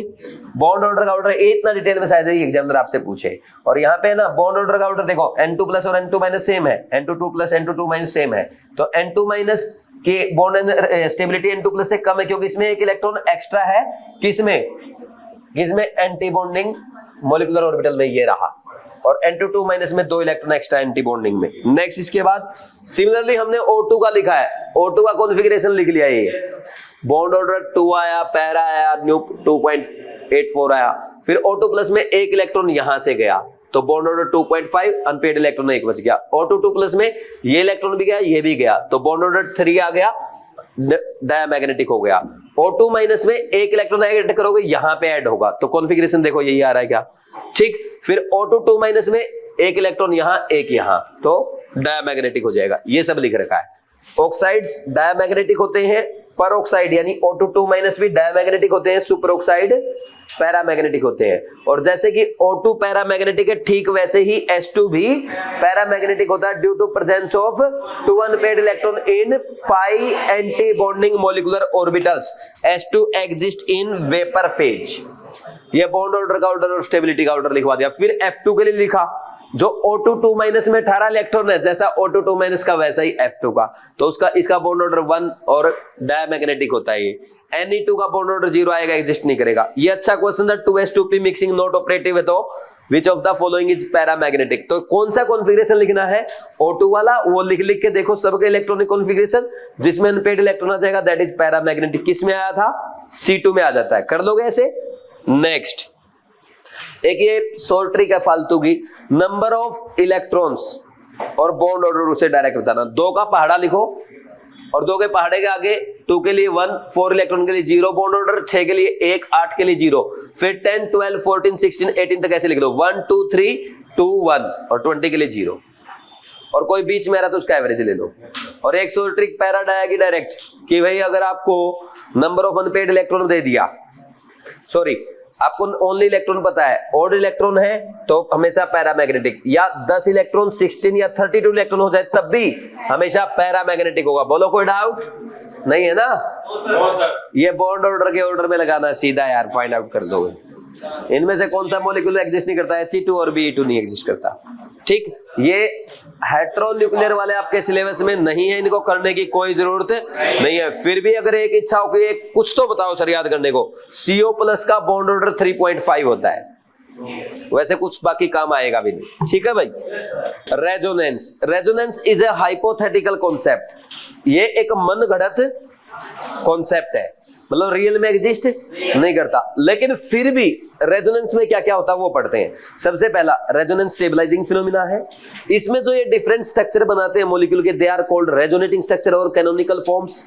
और इनका जो एक एवरेज स्ट्रक्चर बनाया जाता है जिसकी एनर्जी किसी एनी अदर कैनोनिकल फॉर्म से कम होती है, that is called resonance hybrid. और फिर इसके बाद ये जो कैनोनिकल फॉर्म्स बनती है, रेजोनेटिंग स्ट्रक्चर बनते हैं, there is no practical existence of these structures. यानी रेजोनेटिंग स्ट्रक्चर और कैनोनिकल फॉर्म, इनका कोई प्रैक्टिकल एग्जिस्टेंस नहीं होता। There is no equilibrium between canonical form, इन फॉर्म में आपस में कोई इक्विलिब्रियम भी नहीं होता। और ऐसा भी नहीं होता कि कुछ टाइम के लिए तो ये कैनोनिकल फॉर्म एग्जिस्ट कर रही है, कुछ टाइम के लिए ये, ऐसा भी नहीं होता।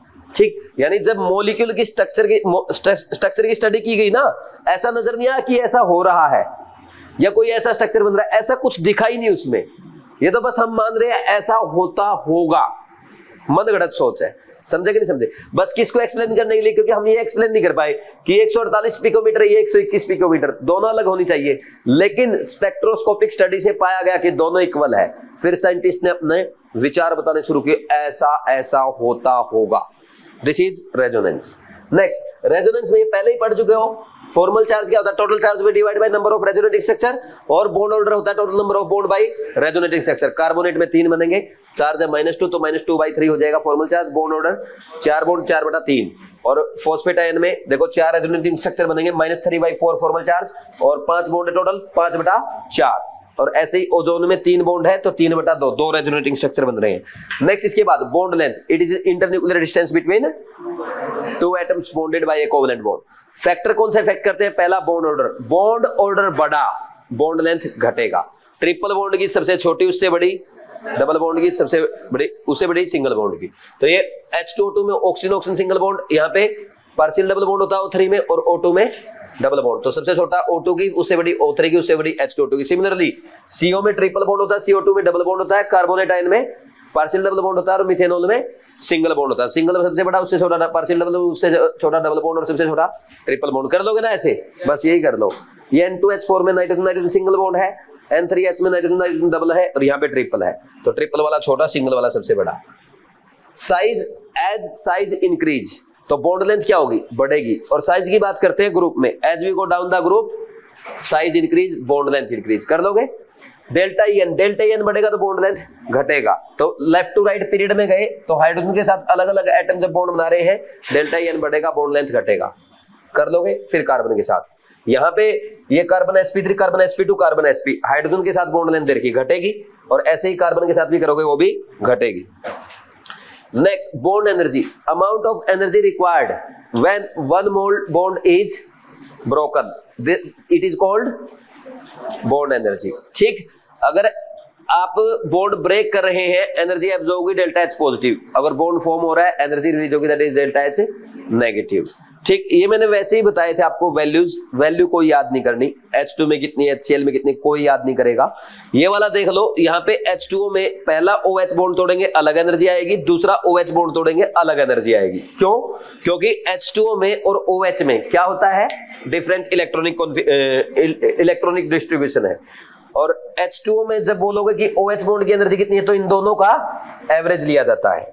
नेक्स्ट, फैक्टर कौन से इफेक्ट करते हैं? पहला बॉन्ड ऑर्डर, बॉन्ड ऑर्डर बढ़ा, बॉन्ड एनर्जी बढ़ेगी।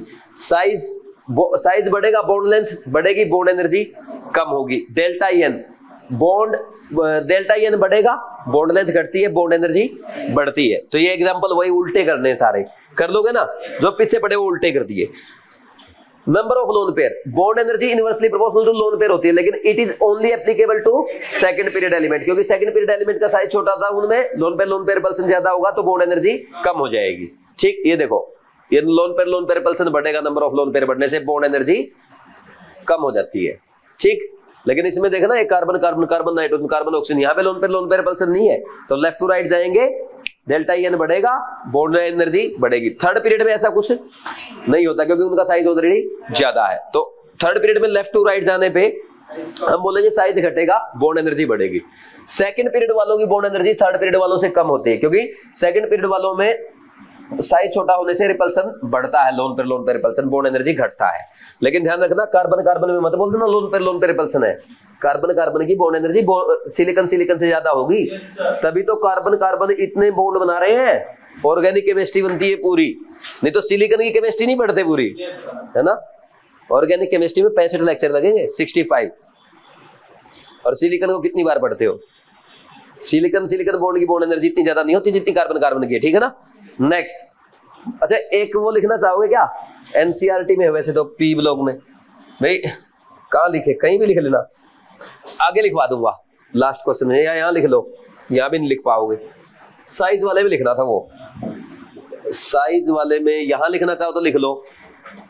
भाई आपसे अगर कोई ये पूछे कि कार्बन कार्बन फैमिली में बॉन्ड एनर्जी का ऑर्डर क्या आएगा, ये अगर आपसे पूछ लिया जाए, ये तुम्हारे उसमें है एनसीईआरटी में, कार्बन की सबसे ज्यादा, उससे कम सिलिकॉन की उससे कम, जर्मेनियम की उससे कम, टिन की, एसएन की, है ना।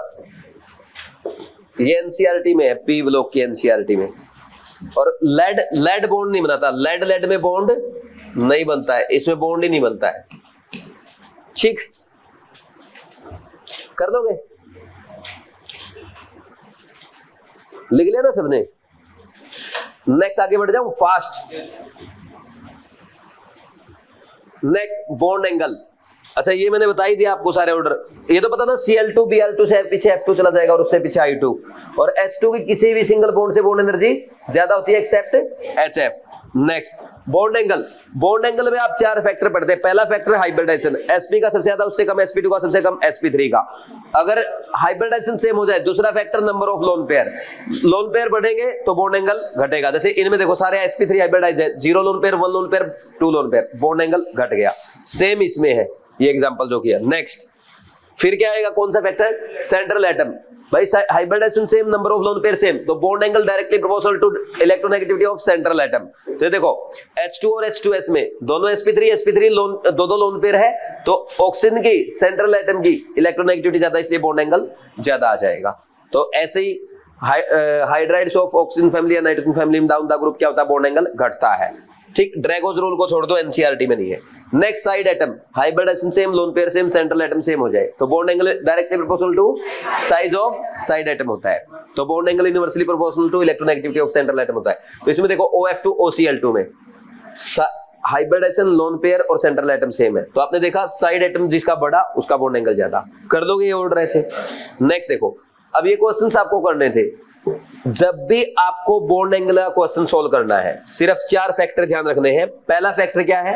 हाइब्रिडाइजेशन, sp का सबसे ज्यादा, 180 उससे कम sp2, 120 उससे कम sp3। Second factor, hybridization same हो जाए, नंबर ऑफ लोन पेयर बढ़ेंगे, बॉन्ड एंगल कम होगा। तीसरा फैक्टर, हाइब्रिडाइजेशन और लोन पेयर सेम है तो सेंट्रल एटम, यानी bond angle directly proportional to electronegativity of central atom.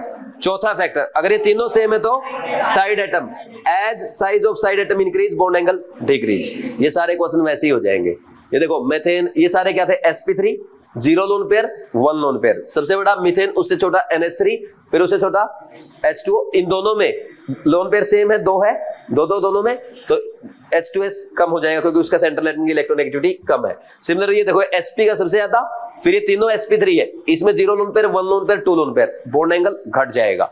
Next इसमें ना ClO2, ये ध्यान रखना, ClO2 का हाइब्रिडाइजेशन sp2 होता है, ये ध्यान रखना। इसमें क्या है, ये 2 सेंटर 3 इलेक्ट्रॉन बॉन्ड है, 2 सेंटर 3 इलेक्ट्रॉन बॉन्ड है, इसमें एक बॉन्ड ऐसा आ जाता है, ये वाला।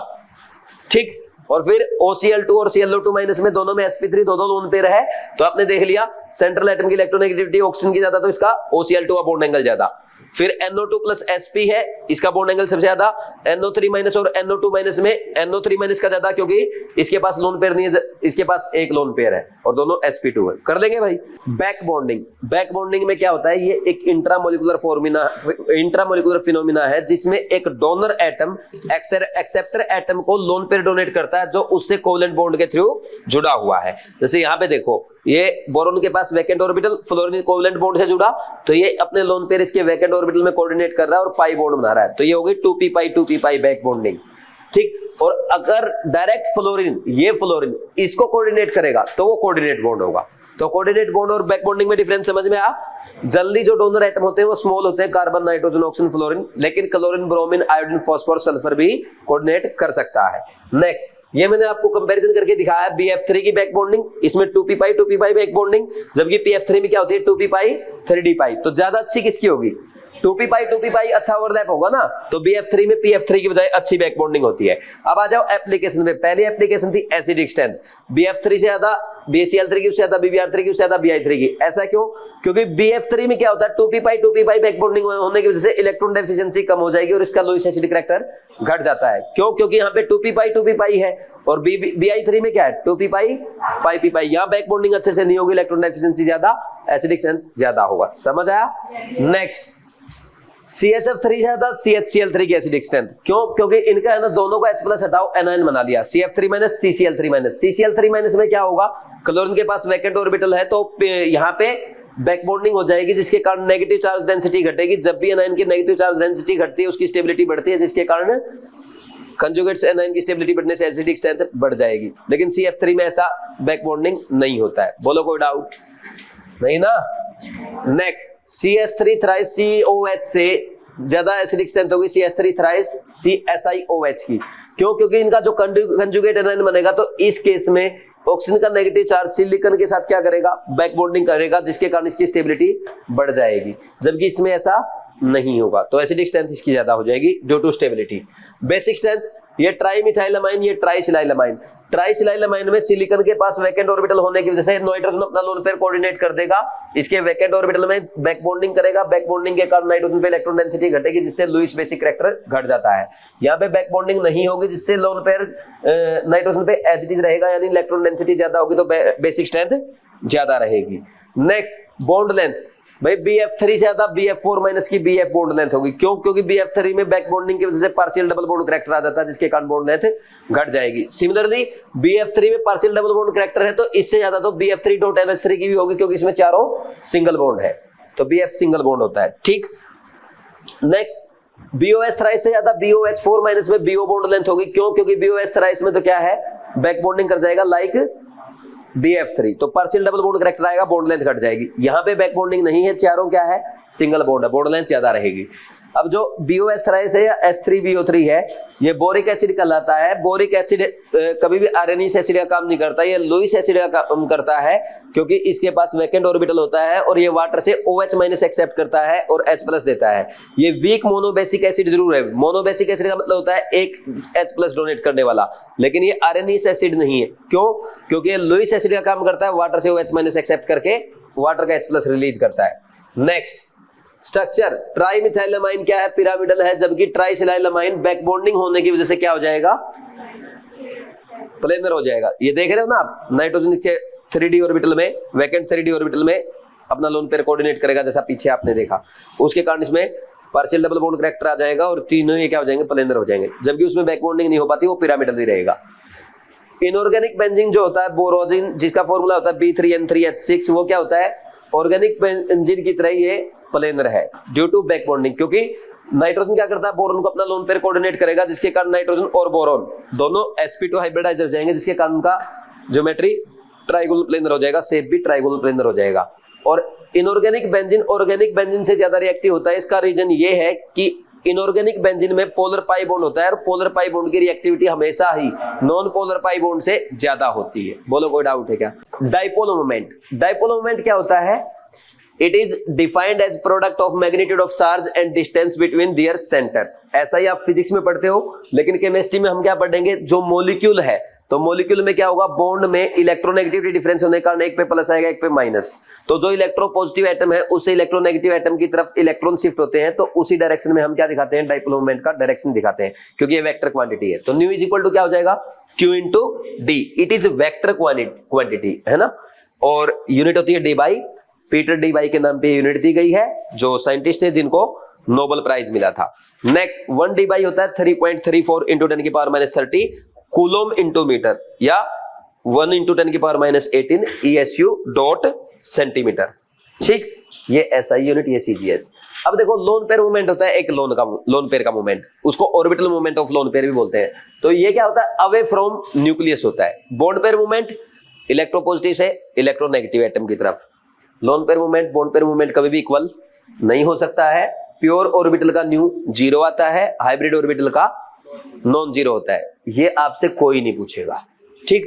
ये आपको अच्छे समझ में आया, बेसिक डेफिनेशन और यूनिट वगैरह आ गया ना, ये इधर वाला ये कोई नहीं पूछेगा, है ना। Next application of dipole moment, भाई ये डिसाइड करने के लिए कोई मॉलिक्यूल पोलर है या नॉन पोलर है। तो अगर मान लीजिए किसी मॉलिक्यूल का न्यू जीरो आ रहा है वो नॉन पोलर होगा, किसी का नॉन जीरो आ रहा है वो पोलर। अब कैसे डिसाइड करेंगे? दो ही चीजें ध्यान रखो, जो मॉलिक्यूल सिमेट्रिक है वो नॉन पोलर यानी उसका न्यू जीरो है, कोई अनसिमेट्रिक है वो पोलर है, उसका न्यू नॉन जीरो है। अब न्यू अगर आपको कभी कैलकुलेट करना पड़ जाए, न्यू वन न्यू टू उनके बीच में एंगल थीटा है, तो उसका resultant vector sum mu resultant equal to mu one का स्क्वायर प्लस न्यू टू का square plus two mu one mu two cos theta under the root. Theta increase होगा, cos theta decrease, mu R decrease, mu resultant decrease. कर लोगे? अब इनके है ना कौन सिमेट्रिक कौन अनसिमेट्रिक वो आपको स्ट्रक्चर बना के देखने पड़ेंगे। तो ये जो टेबल मैंने बनाई है ना, इसको रटने की जरूरत नहीं है। कुछ बच्चे रटने लग जाते हैं, यार कोई AX टाइप वो लीनियर होगा, HF HCl इनमें अलग अलग एटम आएंगे ना, तो वैसे ही वो क्या हो जाएगा, न्यू नॉन जीरो। अब दूसरा AX2 ये लीनियर हो सकता है, एक तो लीनियर में इधर X आया इधर X आया, तो दोनों बॉन्ड सेम है ना, तो दोनों एक दूसरे को क्या करेंगे, कैंसिल करेंगे। तो लीनियर सिमेट्रिक है, BF2 BCl2 CO2 CS2 XCF2 सारे क्या एक दूसरे को कैंसिल कर रहे हैं, जीरो आ गया। वी शेप या बेंड शेप आ गया। वी शेप या बेंड शेप कब आता है, जब लोन पेयर आ जाए। अब लोन पेयर जैसे ही आएगा वो बॉन्ड पेयर के मूवमेंट को कैंसिल नहीं कर पाएगा, चाहे अपोजिट डायरेक्शन में हो वैसे। भाई मान लो ये लोन पेयर का मूवमेंट, ये बॉन्ड पेयर का रिजल्टेंट मूवमेंट, वो उसको कैंसिल नहीं कर पाएगा, तो इसका न्यू नॉन जीरो आएगा। H2O H2S SO2 NO2 ये बहुत सारे एग्जांपल। AX3 ट्राइगोनल प्लेनर है, प्लेनर सिमेट्रिक है, तो BF3 BCl3 SO3 वगैरह जीरो। पिरामिडल में वही फिर लोन पेयर आएगा, उसको एक लोन पेयर को कोई कैंसिल नहीं कर पाएगा, तो फिर क्या हो जाएगा, नॉन जीरो हो जाएगा। टी शेप में यहां पे ये दो लोन पेयर आ गए, ऐसे ये दो lone pair trigonal bi pyramidal में एक इधर बॉन्ड आ गया, तो इन दो लोन पेयर को ये बॉन्ड थोड़ा कैंसिल कर देगा, तो नॉन जीरो हो गया। ClF3 XCOF2। AX4 टेट्राहेड्रल, अगर symmetric molecule CH4 CCl4 SiCl4 वगैरह जीरो आएगा। चार्ज भी अगर देखा ना तब भी जीरो होता, चार्ज मत देखना, आप सिमेट्रिसिटी देखना मॉलिक्यूल की बस। स्क्वायर प्लेनर ऑलरेडी सिमेट्रिक होता, न्यू जीरो। सीसो सिमेट्रिक नहीं होता, अनसिमेट्रिक है, तो क्या हो जाएगा, नॉन जीरो। AX5 में trigonal bi pyramidal PF5 PCl5 ये सारे क्या है, सिमेट्रिक है। XCO3 F2 भी सिमेट्रिक है, क्योंकि ऑक्सीजन एक प्लेन में आ गए, फ्लोरीन कैंसिल कर देगा एक दूसरे को, न्यू जीरो। स्क्वायर पिरामिडल में एक लोन पेयर आता है, ये कभी भी सिमेट्रिक नहीं हो सकता, इसलिए क्या होगा, नॉन जीरो। AX6 टाइप में ऑक्टाहेड्रल सिमेट्रिक होता है, mu zero. SF6 distorted octahedral, distorted जो है वो unsymmetric, new non zero. Pentagonal bi pyramidal में जीरो हो जाएगा। नेक्स्ट, हाँ ये पेज सबसे ज्यादा इंपॉर्टेंट है, यहां से क्वेश्चन आएगा। ये H2O2 का 2.2, H2O का 1.85, HF का 1.78, ये वैल्यूज आपको याद करने की जरूरत नहीं है, बस आप थोड़ा सा इतना ध्यान रख लो। सबसे ज्यादा H2O2 का, उससे कम H2O, उससे कम HF, उससे कम SO2, उससे कम NH3, उससे कम HCl से कम CHCl3। कर लोगे? नेक्स्ट, इसके बाद mu directly proportional to delta EN होता है। जैसे अगर आपको एक ही ग्रुप के दे देना तो डाउन द ग्रुप क्या हो रहा है, डेल्टा EN डिक्रीज हो रहा है, जिसके कारण क्या हो जाएगा, न्यू डिक्रीज हो जाएगा। NH3 का NF3 से ज्यादा होता है, क्यों? क्योंकि NH3 में नाइट्रोजन हाइड्रोजन बॉन्ड का जो बॉन्ड पेयर मूवमेंट है वो इसके लोन पेयर मूवमेंट को सपोर्ट करता है, सेम डायरेक्शन में ऐड होगा। जबकि NF3 में लोन पेयर का मूवमेंट और NF3 बॉन्ड का जो रिजल्टेंट आ रहा है, NF बॉन्ड का जो रिजल्टेंट आ रहा है वो अपोजिट डायरेक्शन में, वो एक दूसरे को कम करेगा। तो इसमें एडिशन है, इसमें क्या है, अपोजिट डायरेक्शन में है, तो इसका ज्यादा इसका कम। और BF3 का इनसे भी कम होगा। ये NCERT में एग्जाम्स में आ चुका है, सबसे ज्यादा इंपॉर्टेंट है। ये असर्शन रीजन लिखवा दिया, इसी बात पे मैंने कर दोगे? बस ये जो मैंने बताया ना वही रीजन में लिखा है। मिथाइल हैलाइड्स में मिथाइल क्लोराइड का सबसे ज्यादा होता है, उससे कम मिथाइल फ्लोराइड, उससे कम मिथाइल ब्रोमाइड, उससे कम मिथाइल आयोडाइड। ये आपके NCERT में गिवन है, इसलिए एज इट इज याद करना है। मिथाइल, अब कार्बन के मिथेन में एक हाइड्रोजन हटाओ, क्लोरीन लगाओ, फिर दो हाइड्रोजन हटा के दो क्लोरीन लगाओ, ऐसे नंबर ऑफ क्लोरीन एटम बढ़ेंगे तो न्यू घटेगा। ये याद करना चाहो तो कर दो, वैसे कोई जरूरत नहीं है। बाकी एक तो ये बॉक्स, एक ये बॉक्स, इसका रीजन जो मैंने एक्सप्लेन किया, और एक ये थोड़ा सा ये देख लेना, इन तीन से ही आ जाएगा एग्जाम में question. Dipole moment of organic compound, भाई ये बेंजीन वगैरह, अगर सीधी बेंजीन का नॉन जीरो होता है, बेंजीन पे कोई एक कंपाउंड, एक वो लगा दो ग्रुप, हमेशा क्या आएगा, नॉन जीरो। दो लगा दो सेम जो बिल्कुल अपोजिट डायरेक्शन में आ रहे हैं 180 पे ऐसे, तो हम कैंसिल कर देंगे न्यू जीरो। OH OH लगा, ये कैंसिल नहीं करेगा क्योंकि ये बोट से बना था, क्योंकि इसमें क्या आता है लोन पेयर आने की वजह से क्या है ज्योमेट्री लीनियर नहीं रहती, ऐसे नहीं रहती इसकी ज्योमेट्री जैसे इन दोनों में है, तो नॉन जीरो हो जाएगा। नेक्स्ट ये डाइक्लोरोबेंजीन में ऑर्थो मेटा और पैरा आइसोमर में ऑर्थो डाइपोल मूवमेंट सबसे ज्यादा ऑर्थो का, उससे कम मेटा का, उससे कम पैरा का, क्योंकि थीटा बढ़ रहा ना तो डाइपोल मूवमेंट घटेगा। फिर मैंने आपको बताया था melting point directly proportional to symmetricity होता है, इसलिए सबसे ज्यादा पैरा का, उससे कम ऑर्थो का, उससे कम मेटा का। ऑर्थो का मेटा से इसलिए ज्यादा क्योंकि उसमें थोड़ा सा बॉन्ड, उसमें डाइपोल मूवमेंट आएगा, पोलैरिटी ज्यादा होगी। और बॉइलिंग पॉइंट को कैसे याद करोगे? बीपी के ट्रीटमेंट के लिए गांव के बूढ़े लोग अफीम खाते हैं, ओपीएम, बीपी ओपीएम। ऑर्थो से ज्यादा, उससे कम पैरा, उससे कम मेटा। और ये तो ऐसे ही टाइम पास है, कितने ही कर दो ऐसे तो छोड़ो। नेक्स्ट सिस और ट्रांस में भाई जल्दी सिस का न्यू जो होता है वो ट्रांस से ज्यादा होता है, लेकिन ऐसा भी केस आ सकता है जिसमें ट्रांस का भी नॉन जीरो हो जाए, लेकिन उसमें आप बता नहीं पाओगे क्लियर ज्यादा किसका, जल्दी बोलते हैं सिस का ज्यादा होता है। और ये क्वेश्चन करा था आईआईटी का, इस कंपाउंड के 3 आइसोमर बनेंगे, 3 आइसोमर बना दिए। उसने पूछा कि कितने पोलर है उनमें से, तो ये वाला पोलर और सिस पोलर, ट्रांस तो नॉन पोलर होगा ना, न्यू जीरो कर लोगे। फिर इसके बाद नेक्स्ट ये to determine percentage ionic character, NCERT में नहीं है ये फॉर्मूला, फालतू का पढ़ना चाहो पढ़ना। Percentage ionic character equal to mu experimental by mu calculated गुना में 100 कर लोगे भाई। हाइड्रोजन बॉन्डिंग, जब भी हाइड्रोजन किसी highly electronegative atom like fluorine, oxygen, nitrogen से जुड़ा होता है तो हाइड्रोजन पे क्या आ जाता है पार्शियल पॉजिटिव चार्ज, और आपके इलेक्ट्रोनेगेटिव पे पार्शियल नेगेटिव चार्ज, तो उस पे क्या बन जाता है टाइनी डाइपोल बन जाएगा। तो ऐसे टाइनी डाइपोल बन जाएगा सारे मॉलिक्यूल पे, फिर वो पास पास आते हैं तो उनमें आपस में अट्रैक्शन होता है, which is called hydrogen bonding. Hydrogen bonding 2 type की होती है, इंटर और intra. Inter molecular hydrogen bonding में क्या होता है 2 या 2 से ज्यादा मॉलिक्यूल्स के बीच में होती है, जो सेम भी हो सकते हैं डिफरेंट भी हो सकते हैं, जैसे HF में इंटर हो रही है, सेम मॉलिक्यूल्स है। वाटर और अल्कोहल डिफरेंट मॉलिक्यूल्स है, इंटर मॉलिक्यूलर हाइड्रोजन बॉन्डिंग है। Intra with in a molecule होती है, एक ही मॉलिक्यूल में होती है, एग्जांपल ऑर्थोनाइट्रोफिनॉल।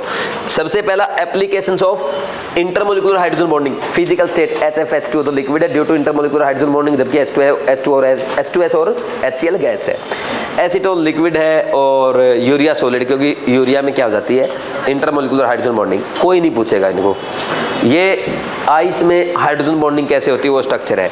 हर एक वाटर मॉलिक्यूल 4 हाइड्रोजन बॉन्ड बना रहा है, जिसके कारण एक केज लाइक स्ट्रक्चर बन जाता है, जिससे वॉल्यूम बढ़ जाएगी, डेंसिटी घट जाएगी, वाटर पानी पे तैरे, सॉरी आइस पानी पे तैरेगी।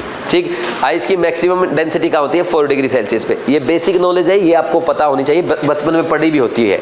ठीक, इसको भी ज्यादा फोकस करने की जरूरत नहीं है। अब नेक्स्ट तीसरा मोलिकुलर वेट, जो कार्बोक्सिलिक एसिड होते हैं वो क्या करते हैं डाइमर बना लेते हैं, जिनका मोलिकुलर, जिसके कारण उनका मोलिकुलर वेट डबल हो जाता है सॉल्यूशंस में। नेक्स्ट सोल्यूबिलिटी, अल्कोहल क्या है वाटर में सोल्यूबल है due to intermolecular hydrogen bonding, लेकिन अल्कोहल में जैसे जैसे अल्काइल पार्ट का साइज बढ़ेगा या मोलिकुलर वेट बढ़ेगा तो हाइड्रोजन बॉन्डिंग कम होगी, सोल्यूबिलिटी कम होगी। और जितने ज्यादा OH ग्रुप होंगे उतनी ज्यादा इंटरमोलिकुलर हाइड्रोजन बॉन्डिंग, उतनी ज्यादा solubility. Next para hydroxy benzaldehyde और पैरा नाइट्रोफिनॉल वाटर सोल्यूबल है due to intermolecular hydrogen bonding. Hydrogen bond किसका स्ट्रॉन्ग होता है फ्लोरीन हाइड्रोजन का, उससे वीक ऑक्सीजन हाइड्रोजन, उससे weak nitrogen hydrogen. Boiling point सबसे इंपॉर्टेंट पॉइंट अब आया है आपके सामने, जो है रियल में एग्जाम के लिए इंपॉर्टेंट है, जहां से क्वेश्चन मोस्ट प्रोबेबली आएगा। इससे पहले आपने ये वाला जो पॉइंट पढ़ा मोलिकुलर वेट वाला, इसका यूज आएगा सॉल्यूशन वाले चैप्टर में, क्लास 12 फिजिकल केमिस्ट्री एनसीईआरटी। ठीक, नेक्स्ट बॉइलिंग पॉइंट, देखो मोलिकुलर वेट बढ़ने से इंटरमोलिकुलर फोर्स ऑफ अट्रैक्शन बढ़ते हैं, जिससे बॉइलिंग पॉइंट बढ़ता है। इंटरमोलिकुलर फोर्स ऑफ अट्रैक्शन कौन से होंगे मोलिकुलर वेट के कारण, वैन डर वाल फोर्सेस, लेकिन उनसे भी स्ट्रॉन्ग कौन सा होता है हाइड्रोजन बॉन्डिंग। ये नेक्स्ट लेक्चर में हम सीखेंगे। तो अब डाउन द ग्रुप जब हम जाएंगे, चाहे आपका नाइट्रोजन फैमिली है, ऑक्सीजन फैमिली है, हैलोजन फैमिली है, इनके हाइड्रोड्स में डाउन द ग्रुप जाने पे मोलिकुलर वेट बढ़ेगा, जिसके कारण क्या हो जाता है बॉइलिंग पॉइंट बढ़ जाता है। लेकिन इनके रिस्पेक्टिव फैमिली में HF का सबसे ज्यादा, H2O का अपनी रिस्पेक्टिव फैमिली में सबसे ज्यादा due to intermolecular hydrogen bonding. Ammonia का सबसे ज्यादा होना चाहिए था, लेकिन अमोनिया का हाइड्रोजन बॉन्डिंग इतना स्ट्रॉन्ग नहीं होता, इसलिए वो 2 से आगे जाएगा, 2 से पीछे रह जाएगा, बीच में रह जाएगा, समझे। PS3 ASS3 से ज्यादा हो जाएगा। H2O2 का बॉइलिंग पॉइंट वाटर से ज्यादा और वाटर का HF से ज्यादा होता है, क्यों, क्योंकि H2O2 में ज्यादा हाइड्रोजन बॉन्डिंग और H2O में जो हाइड्रोजन बॉन्डिंग होगी वो ज्यादा होती है HF से, इसलिए हालांकि HF का हाइड्रोजन बॉन्ड स्ट्रॉन्ग है बट फिर भी H2O में क्या है, ज्यादा है। एक बार NCERT में चेक करना, HF के हाइड्रोजन बॉन्ड की बॉन्ड एनर्जी दे रखी है क्या, NCERT में बॉन्ड एनर्जी लिखी क्या, bond energy of hydrogen bond, कहीं देखना कोई एक बच्चा, मैं लिखवा दूंगा अगर लिखी होगी तो। Melting point hydrogen halogen family के हाइड्राइड्स में डाउन द ग्रुप बढ़ेगा, सबसे ज्यादा HI का, उससे कम HF का, उससे कम HBr, उससे कम HCl। जिसका बॉइलिंग पॉइंट ज्यादा उसका वेपर प्रेशर कम, उसकी वोलेटिलिटी कम। तो कौन सा मोस्ट वोलेटाइल होगा हेलोजन फैमिली के हाइड्राइड्स में HCl, क्यों, क्योंकि उसका बॉइलिंग पॉइंट सबसे कम है। वाटर में कौन सा सबसे ज्यादा वोलेटाइल होगा, H2S, और सबसे कम वोलेटाइल H2O। कर लोगे। नेक्स्ट, इसके बाद viscosity directly proportional to intermolecular hydrogen bonding, surface tension भी, और बायोमोलिकुलर DNA, RNA, प्रोटीन वगैरह में, कार्बोहाइड्रेट्स में, इनमें भी हाइड्रोजन बॉन्डिंग होती है। HF कंबाइन करता है अपने सोल्ट के साथ KHF2 बनाने के लिए, क्यों, due to intermolecular hydrogen bond. Blue vitriol में हाइड्रोजन बॉन्डिंग होती है, एक वाटर मॉलिक्यूल तो हाइड्रोजन बॉन्डिंग में इन्वॉल्व है, जबकि 4 कोऑर्डिनेट करते हैं किसके साथ, कॉपर 2+ के साथ। नेक्स्ट, इंट्रामोलिकुलर हाइड्रोजन बॉन्डिंग, 2 शर्तें हैं, hydrogen must be attached to highly electronegative atom, और दूसरे पार्ट में less electronegative atom must be attached to more electronegative atom. ये देखो, ऑक्सीजन से जुड़ा हाइड्रोजन, यहाँ nitrogen less electronegative, more electronegative से जुड़ा है। तो फिर इसमें इंट्रामोलिकुलर हाइड्रोजन बॉन्डिंग में रिंग बनती है, जो जनरली कितने मेंबर की होती है, 5 या 6 मेंबर की। और बेंजीन रिंग कंटेनिंग में इंट्रामोलिकुलर हाइड्रोजन बॉन्डिंग कहाँ पे होगी, ऑर्थो पोजीशन पे ओनली, पैरा और मेटा पे नहीं होती। इंटर ज्यादा इफेक्टिव की intramolecular hydrogen bonding, inter. Boiling point of para nitrophenol is more than ortho nitrophenol due to intermolecular hydrogen bonding in para nitrophenol. ठीक, ये पैरा का बॉइलिंग पॉइंट ज्यादा है ऑर्थो से, लेकिन वेपर प्रेशर ऑर्थो का ज्यादा होगा, वोलेटिलिटी भी ऑर्थो की ज्यादा। एसिडिक स्ट्रेंथ चेक करते टाइम कभी भी इंटरमोलिकुलर हाइड्रोजन बॉन्डिंग चेक नहीं करते, क्योंकि एक मॉलिक्यूल की चेक की जाती है। पैरा नाइट्रोफिनॉल की जो एसिडिक स्ट्रेंथ है वो ऑर्थो से ज्यादा इसलिए होगी क्योंकि ऑर्थो का जो H+ है वो किस में इन्वॉल्व होता है, इंट्रामोलिकुलर हाइड्रोजन बॉन्डिंग में, और वो इजीली बाहर नहीं निकल पाएगा, इसलिए इसकी एसिडिक स्ट्रेंथ कम हो जाएगी। एसिडिक स्ट्रेंथ पैरा की ज्यादा, और K वैल्यू भी पैरा की ज्यादा, लेकिन PK वैल्यू ऑर्थो की ज्यादा। उसके बाद सैलिसिलिक एसिड जो होता है, ऑर्थो हाइड्रोक्सी बेंजोइक एसिड, ये ज्यादा एसिडिक है इसके मेटा और पैरा आइसोमर से, क्योंकि इसका conjugate anion intramolecular hydrogen bonding के कारण स्टेबल होता है। ठीक, कैरोज एसिड अब आपके सिलेबस में नहीं है तो आप इसको स्किप कर सकते हो, कोई ज्यादा इंपॉर्टेंट नहीं है। नेक्स्ट, मेलिक एसिड सिस 2 ब्यूटीन डायोइक एसिड होता है, ये फ्यूमरिक एसिड से ज्यादा एसिडिक है, जो कि इसका ट्रांस आइसोमर है। मेलिक एसिड में H+ निकालने के बाद इसका एनायन हाइड्रोजन बॉन्डिंग से स्टेबल हो जाता है, जबकि इसके एनायन में ऐसा कुछ नहीं होता, तो इसका एनायन ज्यादा स्टेबल, तो इसकी एसिडिक स्ट्रेंथ ज्यादा होगी। Ka2 बजाने की जरूरत नहीं है। फिर इसके बाद क्लोरल हाइड्रेट स्टेबल होता है due to intramolecular hydrogen bonding, और मैंने आपको बताया solubility, boiling point, melting point, vapour pressure, volatility, viscosity, surface tension, acidic strength. इन केस में आपको हाइड्रोजन बॉन्डिंग चेक करना होता है। Solubility, melting point, boiling point, vapour pressure, volatility, viscosity, surface tension, इनमें इंटरमोलिकुलर हाइड्रोजन बॉन्डिंग काम आती है, और एसिडिक स्ट्रेंथ में इंट्रा। ठीक, वीक इंटरमोलिकुलर फोर्सेस 2 टाइप के होते हैं, अट्रैक्टिव और रिपल्सिव। रिपल्सिव हम नहीं पढ़ते, ओनली अट्रैक्टिव पढ़ेंगे because they stabilise molecule. 2 type के होते हैं, हाइड्रोजन बॉन्डिंग, वैन डर वाल फोर्सेस। हाइड्रोजन बॉन्डिंग हमने पढ़ लिया, हाइड्रोजन बॉन्ड की बॉन्ड एनर्जी याद कर लेना, 10 से 100 किलो जूल पर मोल के बीच में हो सकती है, और हाइड्रोजन बॉन्ड हमेशा वैन डर वाल फोर्सेस से स्ट्रॉन्ग फोर्स होता है। ये 3 टाइप के हैं, dipole dipole, dipole induced dipole, induced dipole, induced dipole. Dipole dipole forces, जिनको हम किजोम फोर्सेस भी कहते हैं, किसके बीच में प्रेजेंट है, पोलर मॉलिक्यूल्स के बीच में, जैसे HCl HCl के बीच में, HBr HBr, HI HI, HBr HI, या मिथाइल क्लोराइड मिथाइल ब्रोमाइड, इस टाइप से। लेकिन ध्यान रखना, ऐसे पोलर मॉलिक्यूल्स मत लेना जिसमें हाइड्रोजन बॉन्डिंग हो जाए, तो हम बोलेंगे उसमें स्ट्रॉन्ग फोर्स जो है उसको कंसीडर किया जाएगा कि इनमें हाइड्रोजन बॉन्डिंग है, जैसे HFH2, H2H2O, HFHF, HF NH3 या NH3 वाटर, इन सब में क्या हो जाएगा, हाइड्रोजन बॉन्डिंग।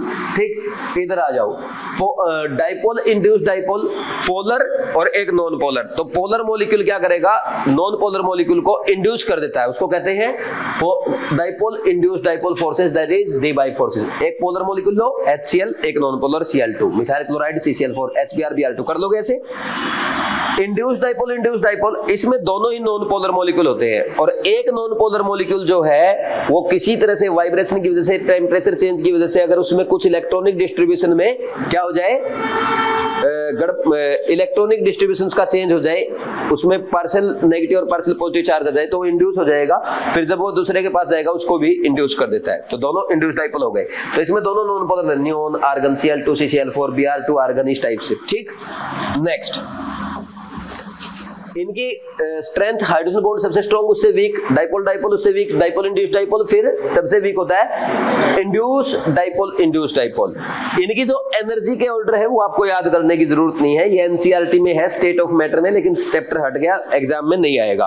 फिर भी नहीं सर कुछ तो याद करने का बताओ, ये याद कर लो, एनर्जी जो होती है खास करके लंदन फोर्सेज में, that is inversely proportional to R⁶। R is distance between molecules. अब मोलिकुलर वेट बढ़ता है तो वंडर वाल फोर्सेज बढ़ते हैं, जिसके कारण बॉइलिंग पॉइंट बढ़ता है। देखो जैसे जैसे मोलिकुलर वेट बढ़ रहा है सभी में, वैसे वैसे क्या हो रहा है, बॉइलिंग पॉइंट बढ़ रहा है। सबके बॉइलिंग पॉइंट के ऑर्डर है ये। किसके ऑर्डर लिख रहे हैं हम लोग? मोलिकुलर मास इंक्रीज, वंडर वाल force increase, boiling point increase. तो ये तो जल तो देख ही लिया आपने, लेकिन इन hydrides of nitrogen, oxygen and halogen family, एक ध्यान रखना, अमोनिया हाइड्रोजन बॉन्डिंग करेगा तो वो PS3 और ASS3 से आगे चला जाएगा, और H2O और HF अपनी फैमिली में सबसे आगे चले जाएंगे due to intermolecular hydrogen bonding. ये ऑर्डर एग्जाम में आ सकते हैं। फिर इसके बाद आपने क्या पढ़ा? Metallic bond. मेटालिक बॉन्ड में कुछ नहीं है, इलेक्ट्रॉन सी मॉडल इसको, या इलेक्ट्रॉन गैस मॉडल बोलते हैं, लॉरेंज के द्वारा दिया गया। लॉरेंज ने क्या बोला भाई, आप ये मान लो कि ये एक मेटल का एटम, ये दूसरा एटम, तो इन दोनों मेटल के एटम में वैलेंस सेल को हटा करके बाकी जो पार्ट बचा, nucleus plus inner cell electron, उसको हम कहते हैं कर्नेल। कर्नेल होगा पॉजिटिवली चार्ज, तो ये इसका कर्नेल और दूसरे एटम का कर्नेल ये। तो इसका कर्नेल इस एटम के वैलेंस इलेक्ट्रॉन को अट्रैक्ट करेगा, इसका कर्नेल दूसरे एटम के वैलेंस इलेक्ट्रॉन को अट्रैक्ट करेगा। This is called metallic bonding, electron sea model और electron gas model. Next ionic bond, non directional होता है, इलेक्ट्रो पॉजिटिव और इलेक्ट्रो नेगेटिव एलिमेंट्स के बीच में बनता है। एक आयनिक कंपाउंड के फॉर्मेशन में 5 स्टेप इन्वॉल्व होते हैं। सबसे पहला, मेटल है, सॉलिड से गैस में जाएगी, सब्लिमेशन एनर्जी एब्जॉर्ब होगी। मेटल गैसियस एटम से M+ गैसियस आयन में जाएगा, आयनेशन एनर्जी के फॉर्म में एनर्जी एब्जॉर्ब होगी। फिर जो आपका हैलोजन है, जो आपका नॉन मेटल है, उसको डिसोसिएट करेंगे एटम के फॉर्म में, उसमें बॉन्ड डिसोसिएशन एनर्जी एब्जॉर्ब होगी। और जनरली मेटल क्या होती है? F2Cl2 Br2 O2 N2, है ना, डायटोमिक होती है, तो उसको हाफ से मल्टीप्लाई कर देते हैं, तो बॉन्ड डिसोसिएशन एनर्जी का हाफ ले लेंगे। ठीक, फिर X गैसियस एटम जो है वो एक इलेक्ट्रॉन लेके X- में जाएगा, तो इलेक्ट्रॉन एफिनिटी के फॉर्म में एनर्जी रिलीज होगी। फिर M+ गैसियस आयन और X- गैसियस आयन पास आएंगे, आपस में फोर्स ऑफ अट्रैक्शन से एनर्जी रिलीज होगी, आयनिक कंपाउंड बनेगा, तो इसको लैटिस एनर्जी कहते हैं। पहली तीनों एनर्जी एब्जॉर्ब हुई और ये दोनों रिलीज हुई, तो जितनी ज्यादा रिलीज होगी कंपाउंड उतना स्टेबल बनेगा। इसलिए हम कहते हैं कि electron affinity plus lattice energy का जो मैग्नीट्यूड है, that should be greater than sum of sublimation energy, ionisation energy plus half bond dissociation energy का मैग्नीट्यूड। सब्लिमेशन एनर्जी कम हो, आयनेशन एनर्जी कम हो, बॉन्ड डिसोसिएशन एनर्जी कम हो, इलेक्ट्रॉन एफिनिटी ज्यादा हो, और लैटिस एनर्जी जितनी ज्यादा उतना बढ़िया बॉन्ड बनेगा। फिर lattice energy, it is the amount of energy released when 1 mole ionic crystal is formed. तो आप अगर आयनिक क्रिस्टल बना रहे हो, it's from its constituent gaseous ion, तो कंस्टिट्यूएंट गैसियस आयन से अगर आयनिक 1 मोल आयनिक सॉलिड बन रहा है, तो उस केस में जो एनर्जी रिलीज हुई दैट इज लैटिस एनर्जी। उल्टा बोलना चाहो, it is the amount of energy absorbed when 1 mole ionic crystal is dissociated into its constituent gaseous ions is also called lattice energy. Important क्या है? Lattice energy is directly proportional to product of charge and inversely proportional to distance between them. Charge का magnitude देते हैं। ठीक, ये question कराए थे LiCl NaCl KCl इधर का है, तो इनमें सब में देखो चार्ज में सब में +1 -1 है। फिर आपने देखा डिस्टेंस से करोगे क्योंकि चार्ज तो सेम हो गया, अब डिस्टेंस से करो, डिस्टेंस सब में Cl- तो सेम है, तो जैसे जैसे कैटायन का साइज बढ़ेगा उनके बीच में डिस्टेंस बढ़ेगा, जिससे लैटिस एनर्जी घटेगा। सेम इसमें हो जाएगा। और इनमें देखो NaCl MgCl2 AlCl3, कैटायन पे चार्ज बढ़ा, सबसे पहले चार्ज चेक करते हैं, चार्ज बढ़ेगा तो चार्ज का प्रोडक्ट बढ़ेगा, लैटिस एनर्जी बढ़ जाएगा। फिर ये बोर्न-हैबर साइकिल है, कुछ नहीं, NaCl का स्ट्रक्चर लिख दिया हमने, Na solid plus half Cl2 gases को NaCl सॉलिड बना रहे हैं, 5 स्टेप इन्वॉल्वड है। पहले Na सॉलिड किस में जाएगा, सब्लिमेशन एनर्जी से गैसियस में, फिर Na एनर्जी Na प्लस में, हाफ Cl2 जाएगा बॉन्ड डिस्ट्रीब्यूशन एनर्जी देकर Cl गैसियस एटम में, फिर एक इलेक्ट्रॉन लेके Cl माइनस में, दोनों कंबाइन करके लैटिस एनर्जी रिलीज होगी, NaCl बनेगा। This is called Born Haber cycle. और इस प्रोसेस में जो टोटल डेल्टा एच है that will be sum of sublimation energy, ionisation energy, bond distribution energy, ये plus lattice energy. NaCl rock salt structure बनाता है, एक Na प्लस को 6 Cl माइनस राउंड करते हैं, एक Cl माइनस को 6 Na प्लस। ठीक, नेक्स्ट ये मैंने कुछ एग्जांपल कराए थे, ऐसे एग्जांपल है जिसमें आपका कोऑर्डिनेट बॉन्ड भी होता है, कोवलेंट बॉन्ड भी होता है और आयनिक बॉन्ड भी होता है। ठीक, ये देखे आपने ब्लू विट्रोल में क्या है, कोऑर्डिनेट बॉन्ड है, कोवलेंट बॉन्ड है, हाइड्रोजन बॉन्ड है और आयंस प्रेजेंट होने की वजह से आयनिक बॉन्ड भी है। फेजान्स रूल ये कहता है कोई भी बॉन्ड ना तो 100% आयनिक है ना 100% कोवलेंट है। आयनिक में कोवलेंट में आयनिक कैरेक्टर पाया जाता है। किसी आयनिक कंपाउंड में कैसे कोवलेंट कैरेक्टर डेवलप होता है that is explained by Fajans rule. Fajans rule कहता है जितना ज्यादा पोलराइजेशन उतना ज्यादा कोवलेंट कैरेक्टर। अब पोलराइजेशन में दो चीजें होती है, पोलराइजेशन कौन करता है, कैटायन, और किसका करेगा, एनायन का।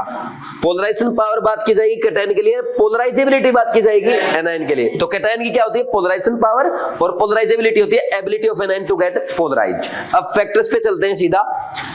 फैक्टर्स अफेक्टिंग पोलराइजेशन, पहला चार्ज, कैटायन पे जितना ज्यादा चार्ज होगा वो उतना ज्यादा एनायन को अट्रैक्ट करेगा, उतना ज्यादा उसका पोलराइजेशन करेगा। एनायन पे जितना ज्यादा चार्ज होगा उसका नेगेटिव चार्ज की इलेक्ट्रॉन डेंसिटी उतनी ही ज्यादा किसकी तरफ अट्रैक्ट होगी, एनायन की तरफ, कैटायन की तरफ अट्रैक्ट होगी, उतना ज्यादा पोलराइजेशन, ज्यादा कोवलेंट कैरेक्टर। तो कर लोगे, ये देखो इनमें ना एनायन, इसमें एनायन कॉमन है, इसमें भी एनायन कॉमन है। तो जैसे जैसे कैटायन का चार्ज बढ़ रहा है क्या हो रहा है, पोलराइजेशन बढ़ रहा है। इनमें एनायन है, जैसे जैसे एनायन पे चार्ज बढ़ा पोलराइजेशन बढ़ा, कोवलेंट कैरेक्टर बढ़ा।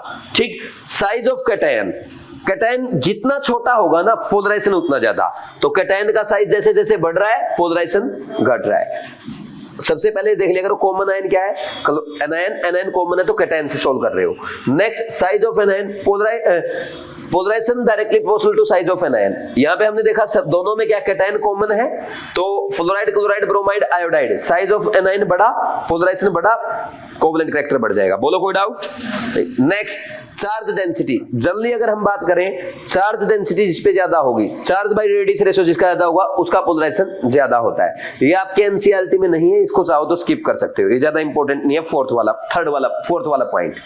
फिफ्थ पॉइंट पे आ जाओ, ये एनसीईआरटी में है, मैं सिंपल लैंग्वेज में समझा देता हूं। एस ब्लॉक का और डी ब्लॉक का कैटायन अगर आपको दे दिया जाए और उनमें कंपेयर किया जाए कौन पोलराइज ज्यादा करेगा, तो polarising power of d block cation is more than s block. तो केसीएल और एजीसीएल में कोई किसमें पोलराइजेशन ज्यादा, एजीसीएल, तो उसका कोवलेंट कैरेक्टर ज्यादा। सिमिलरली CaCl2 ज्यादा, CuCl2 कर दोगे। नेक्स्ट ये छोड़ दो।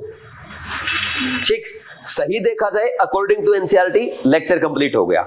लेकिन सोल्यूबिलिटी मैंने क्यों पढ़ाई आपको, क्योंकि सोल्यूबिलिटी में हाइड्रेशन और लैटिस एनर्जी आगे आपके यूज आएगी। ठीक, इसलिए थोड़ा सा आइडिया दे दिया ताकि आपको सोल्ट एनालिसिस में कोई दिक्कत ना आए। नेक्स्ट, अब सोल्यूबिलिटी में लाइक डिसॉल्व लाइक होता है, प्रिंसिपल पोलर में, नॉन पोलर में। पहला case solubility directly proportional dielectric constant ये बताता है जिसका डाइलेक्ट्रिक कांस्टेंट ज्यादा उस सॉल्वेंट के किसी भी सॉल्यूट को डिसॉल्व करने की टेंडेंसी ज्यादा, तो जिसका डाइलेक्ट्रिक कांस्टेंट ज्यादा वो अच्छे से डिसॉल्व करेगा। ये पॉइंट कोई नहीं पूछेगा। दूसरा case to polarisation dominating factor किस केस में होता है, डी और पी ब्लॉक में। अगर मान लीजिए पोलराइजेशन ज्यादा हो रहा है तो आपका कोवलेंट कैरेक्टर ज्यादा, पोलरिटी कम होगी, उस केस में आपका सोल्ट जो है वो पोलर सॉल्वेंट में ज्यादा सोल्यूबल होगा। और अगर पोलराइजेशन कम है तो उसमें पोलरिटी कम है, वो नॉन पोलर सॉल्वेंट में ज्यादा सोल्यूबल होगा। तो ये देख लो, वाटर में AgF, AgCl, AgBr, AgI, जैसे जैसे पोलराइजेशन बढ़ा सोल्यूबिलिटी घट गई, लेकिन नॉन पोलर सॉल्वेंट में सोल्यूबिलिटी बढ़ गई। ठीक, बस एक बार देख लेना, इस पेज से भी कोई खास क्वेश्चन नहीं आने वाला है। ठीक, नेक्स्ट आगे बढ़ जाओ।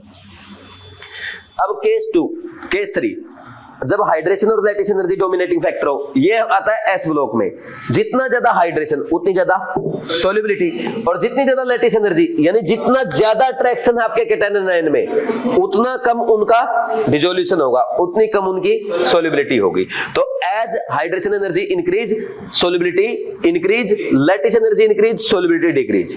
अब इसमें दो केस ध्यान रखो, अगर कॉमन आयन स्मॉल है like lithium plus, sodium plus, all secondary cation, nitride ion, oxide ion, fluoride ion, hydroxide ion, इन केस में solubility is inversely proportional to lattice energy. आप जानते हो लैटिस एनर्जी कैसे फाइंड आउट करते हैं? Directly proportional to magnitude of product of charge, inversely proportional to distance between them.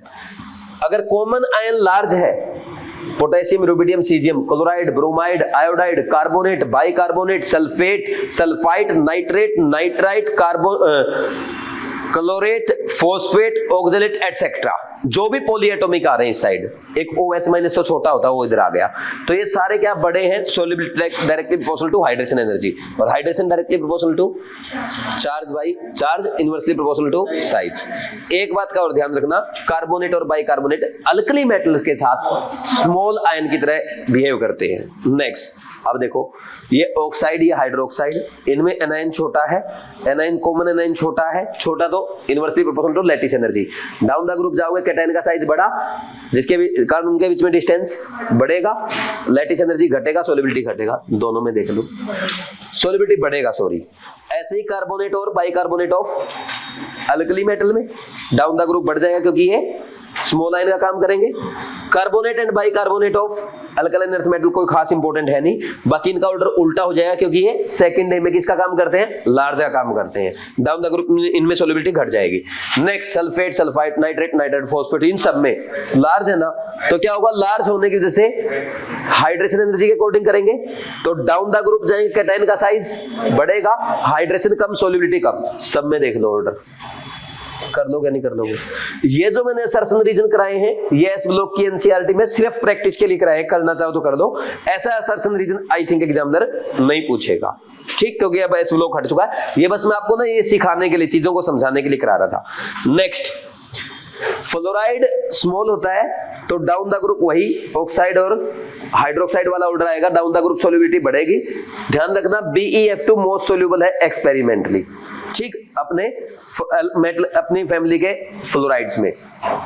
Next, ये देखो LiCl, अब इनमें क्या है?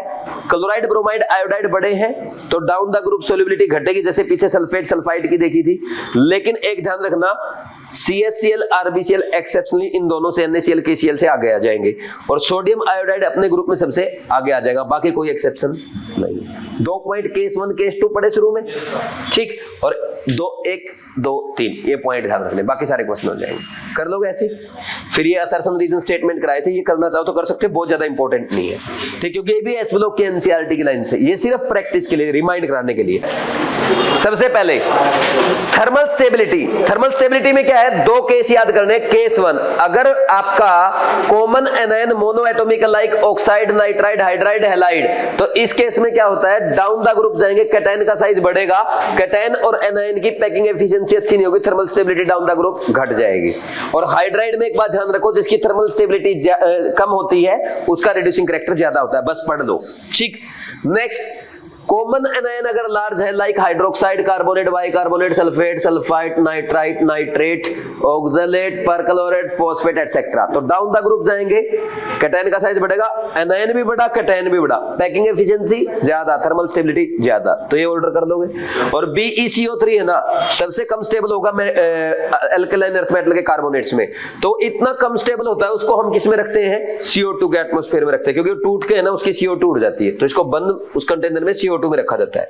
नेक्स्ट, थर्मल स्टेबिलिटी, भाई मेटल कार्बोनेट का थर्मल डिकम्पोजिशन, मेटल कार्बोनेट का क्या देंगे? मेटल ऑक्साइड प्लस CO2, लेकिन सोडियम, पोटेशियम, रुबिडियम, सीजियम के मेटल कार्बोनेट रेड हॉट पे गर्म करने पे भी डिकम्पोज नहीं होते हैं। फिर ये क्वेश्चन था कौन सा इनमें CO2 देगा? भाई ये तो देंगे नहीं, ओनली Li2CO3 देगा, ये Na2CO3 कुछ नहीं देगा डिकम्पोज करने पे। किसको एटमॉस्फेयर ऑफ CO2 में रखते हैं? BeCO3 को। कर लोगे?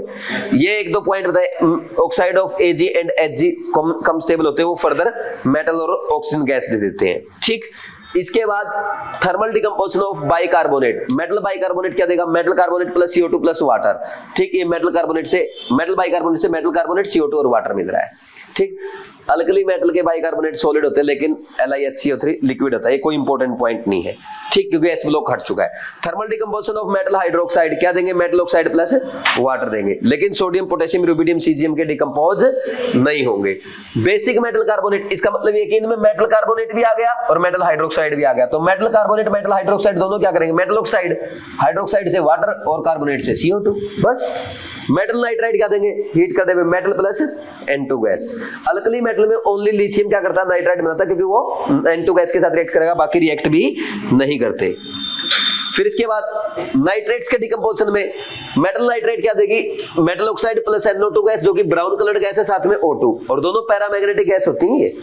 इसके पास में एक अनपेड इलेक्ट्रॉन है और O2 के पास में 2 है ना, पता नहीं। अब देखो, लेकिन सोडियम पोटेशियम रुबिडियम का सीजियम का डिकम्पोज होके ये वाला नहीं देगा, वो क्या देगा, MnO2 metal nitride plus O2 gas देगा, लेकिन ये इंपॉर्टेंट नहीं, क्या सेंस है इसकी। Thermal decomposition of ammonium salt, इसमें 2 केस थे। अगर कॉमन एनायन आपका मतलब anion chloride, bromide, iodide, sulphide, sulphate, carbonate, phosphate, acetate etcetera है, तो हीट करने पे अमोनिया गैस देगा।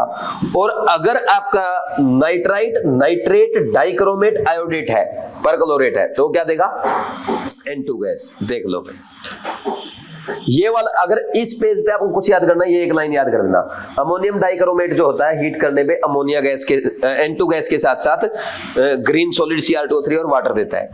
Next, melting point S block के इंपॉर्टेंट है नहीं, डी ब्लॉक वाले में ध्यान रखो 3D से ज्यादा 4D का, 4D से ज्यादा 5D का, लेकिन जिंक वाला जो ग्रुप है उसमें ऑर्डर उल्टा होता है, जिंक का सबसे ज्यादा, उससे कम कैडमियम का, उससे कम मरकरी का।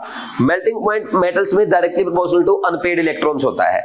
ठीक, हाईएस्ट किसका होगा फिर 3D सीरीज में, क्रोमियम का, क्योंकि सबसे ज्यादा अनपेड इलेक्ट्रॉन इसके पास है, तो उसके नीचे वाला 4D में हाईएस्ट, उसके नीचे वाला 5D में हाईएस्ट। अब 3D से ज्यादा 4D का, 4D से ज्यादा 5D का, तो सबसे ज्यादा किसका हो गया, टंगस्टन का। तो highest melting point in metal tungsten, lowest mercury, highest periodic table में कार्बन, लोवेस्ट हीलियम। बस पढ़ लो एक बार, ये वाला पार्ट सबसे ज्यादा इंपॉर्टेंट आज के लेक्चर में, क्योंकि डी ब्लॉक की एनसीईआरटी में। ठीक, Subscribe Device Classes channel for NEET chemistry guidance.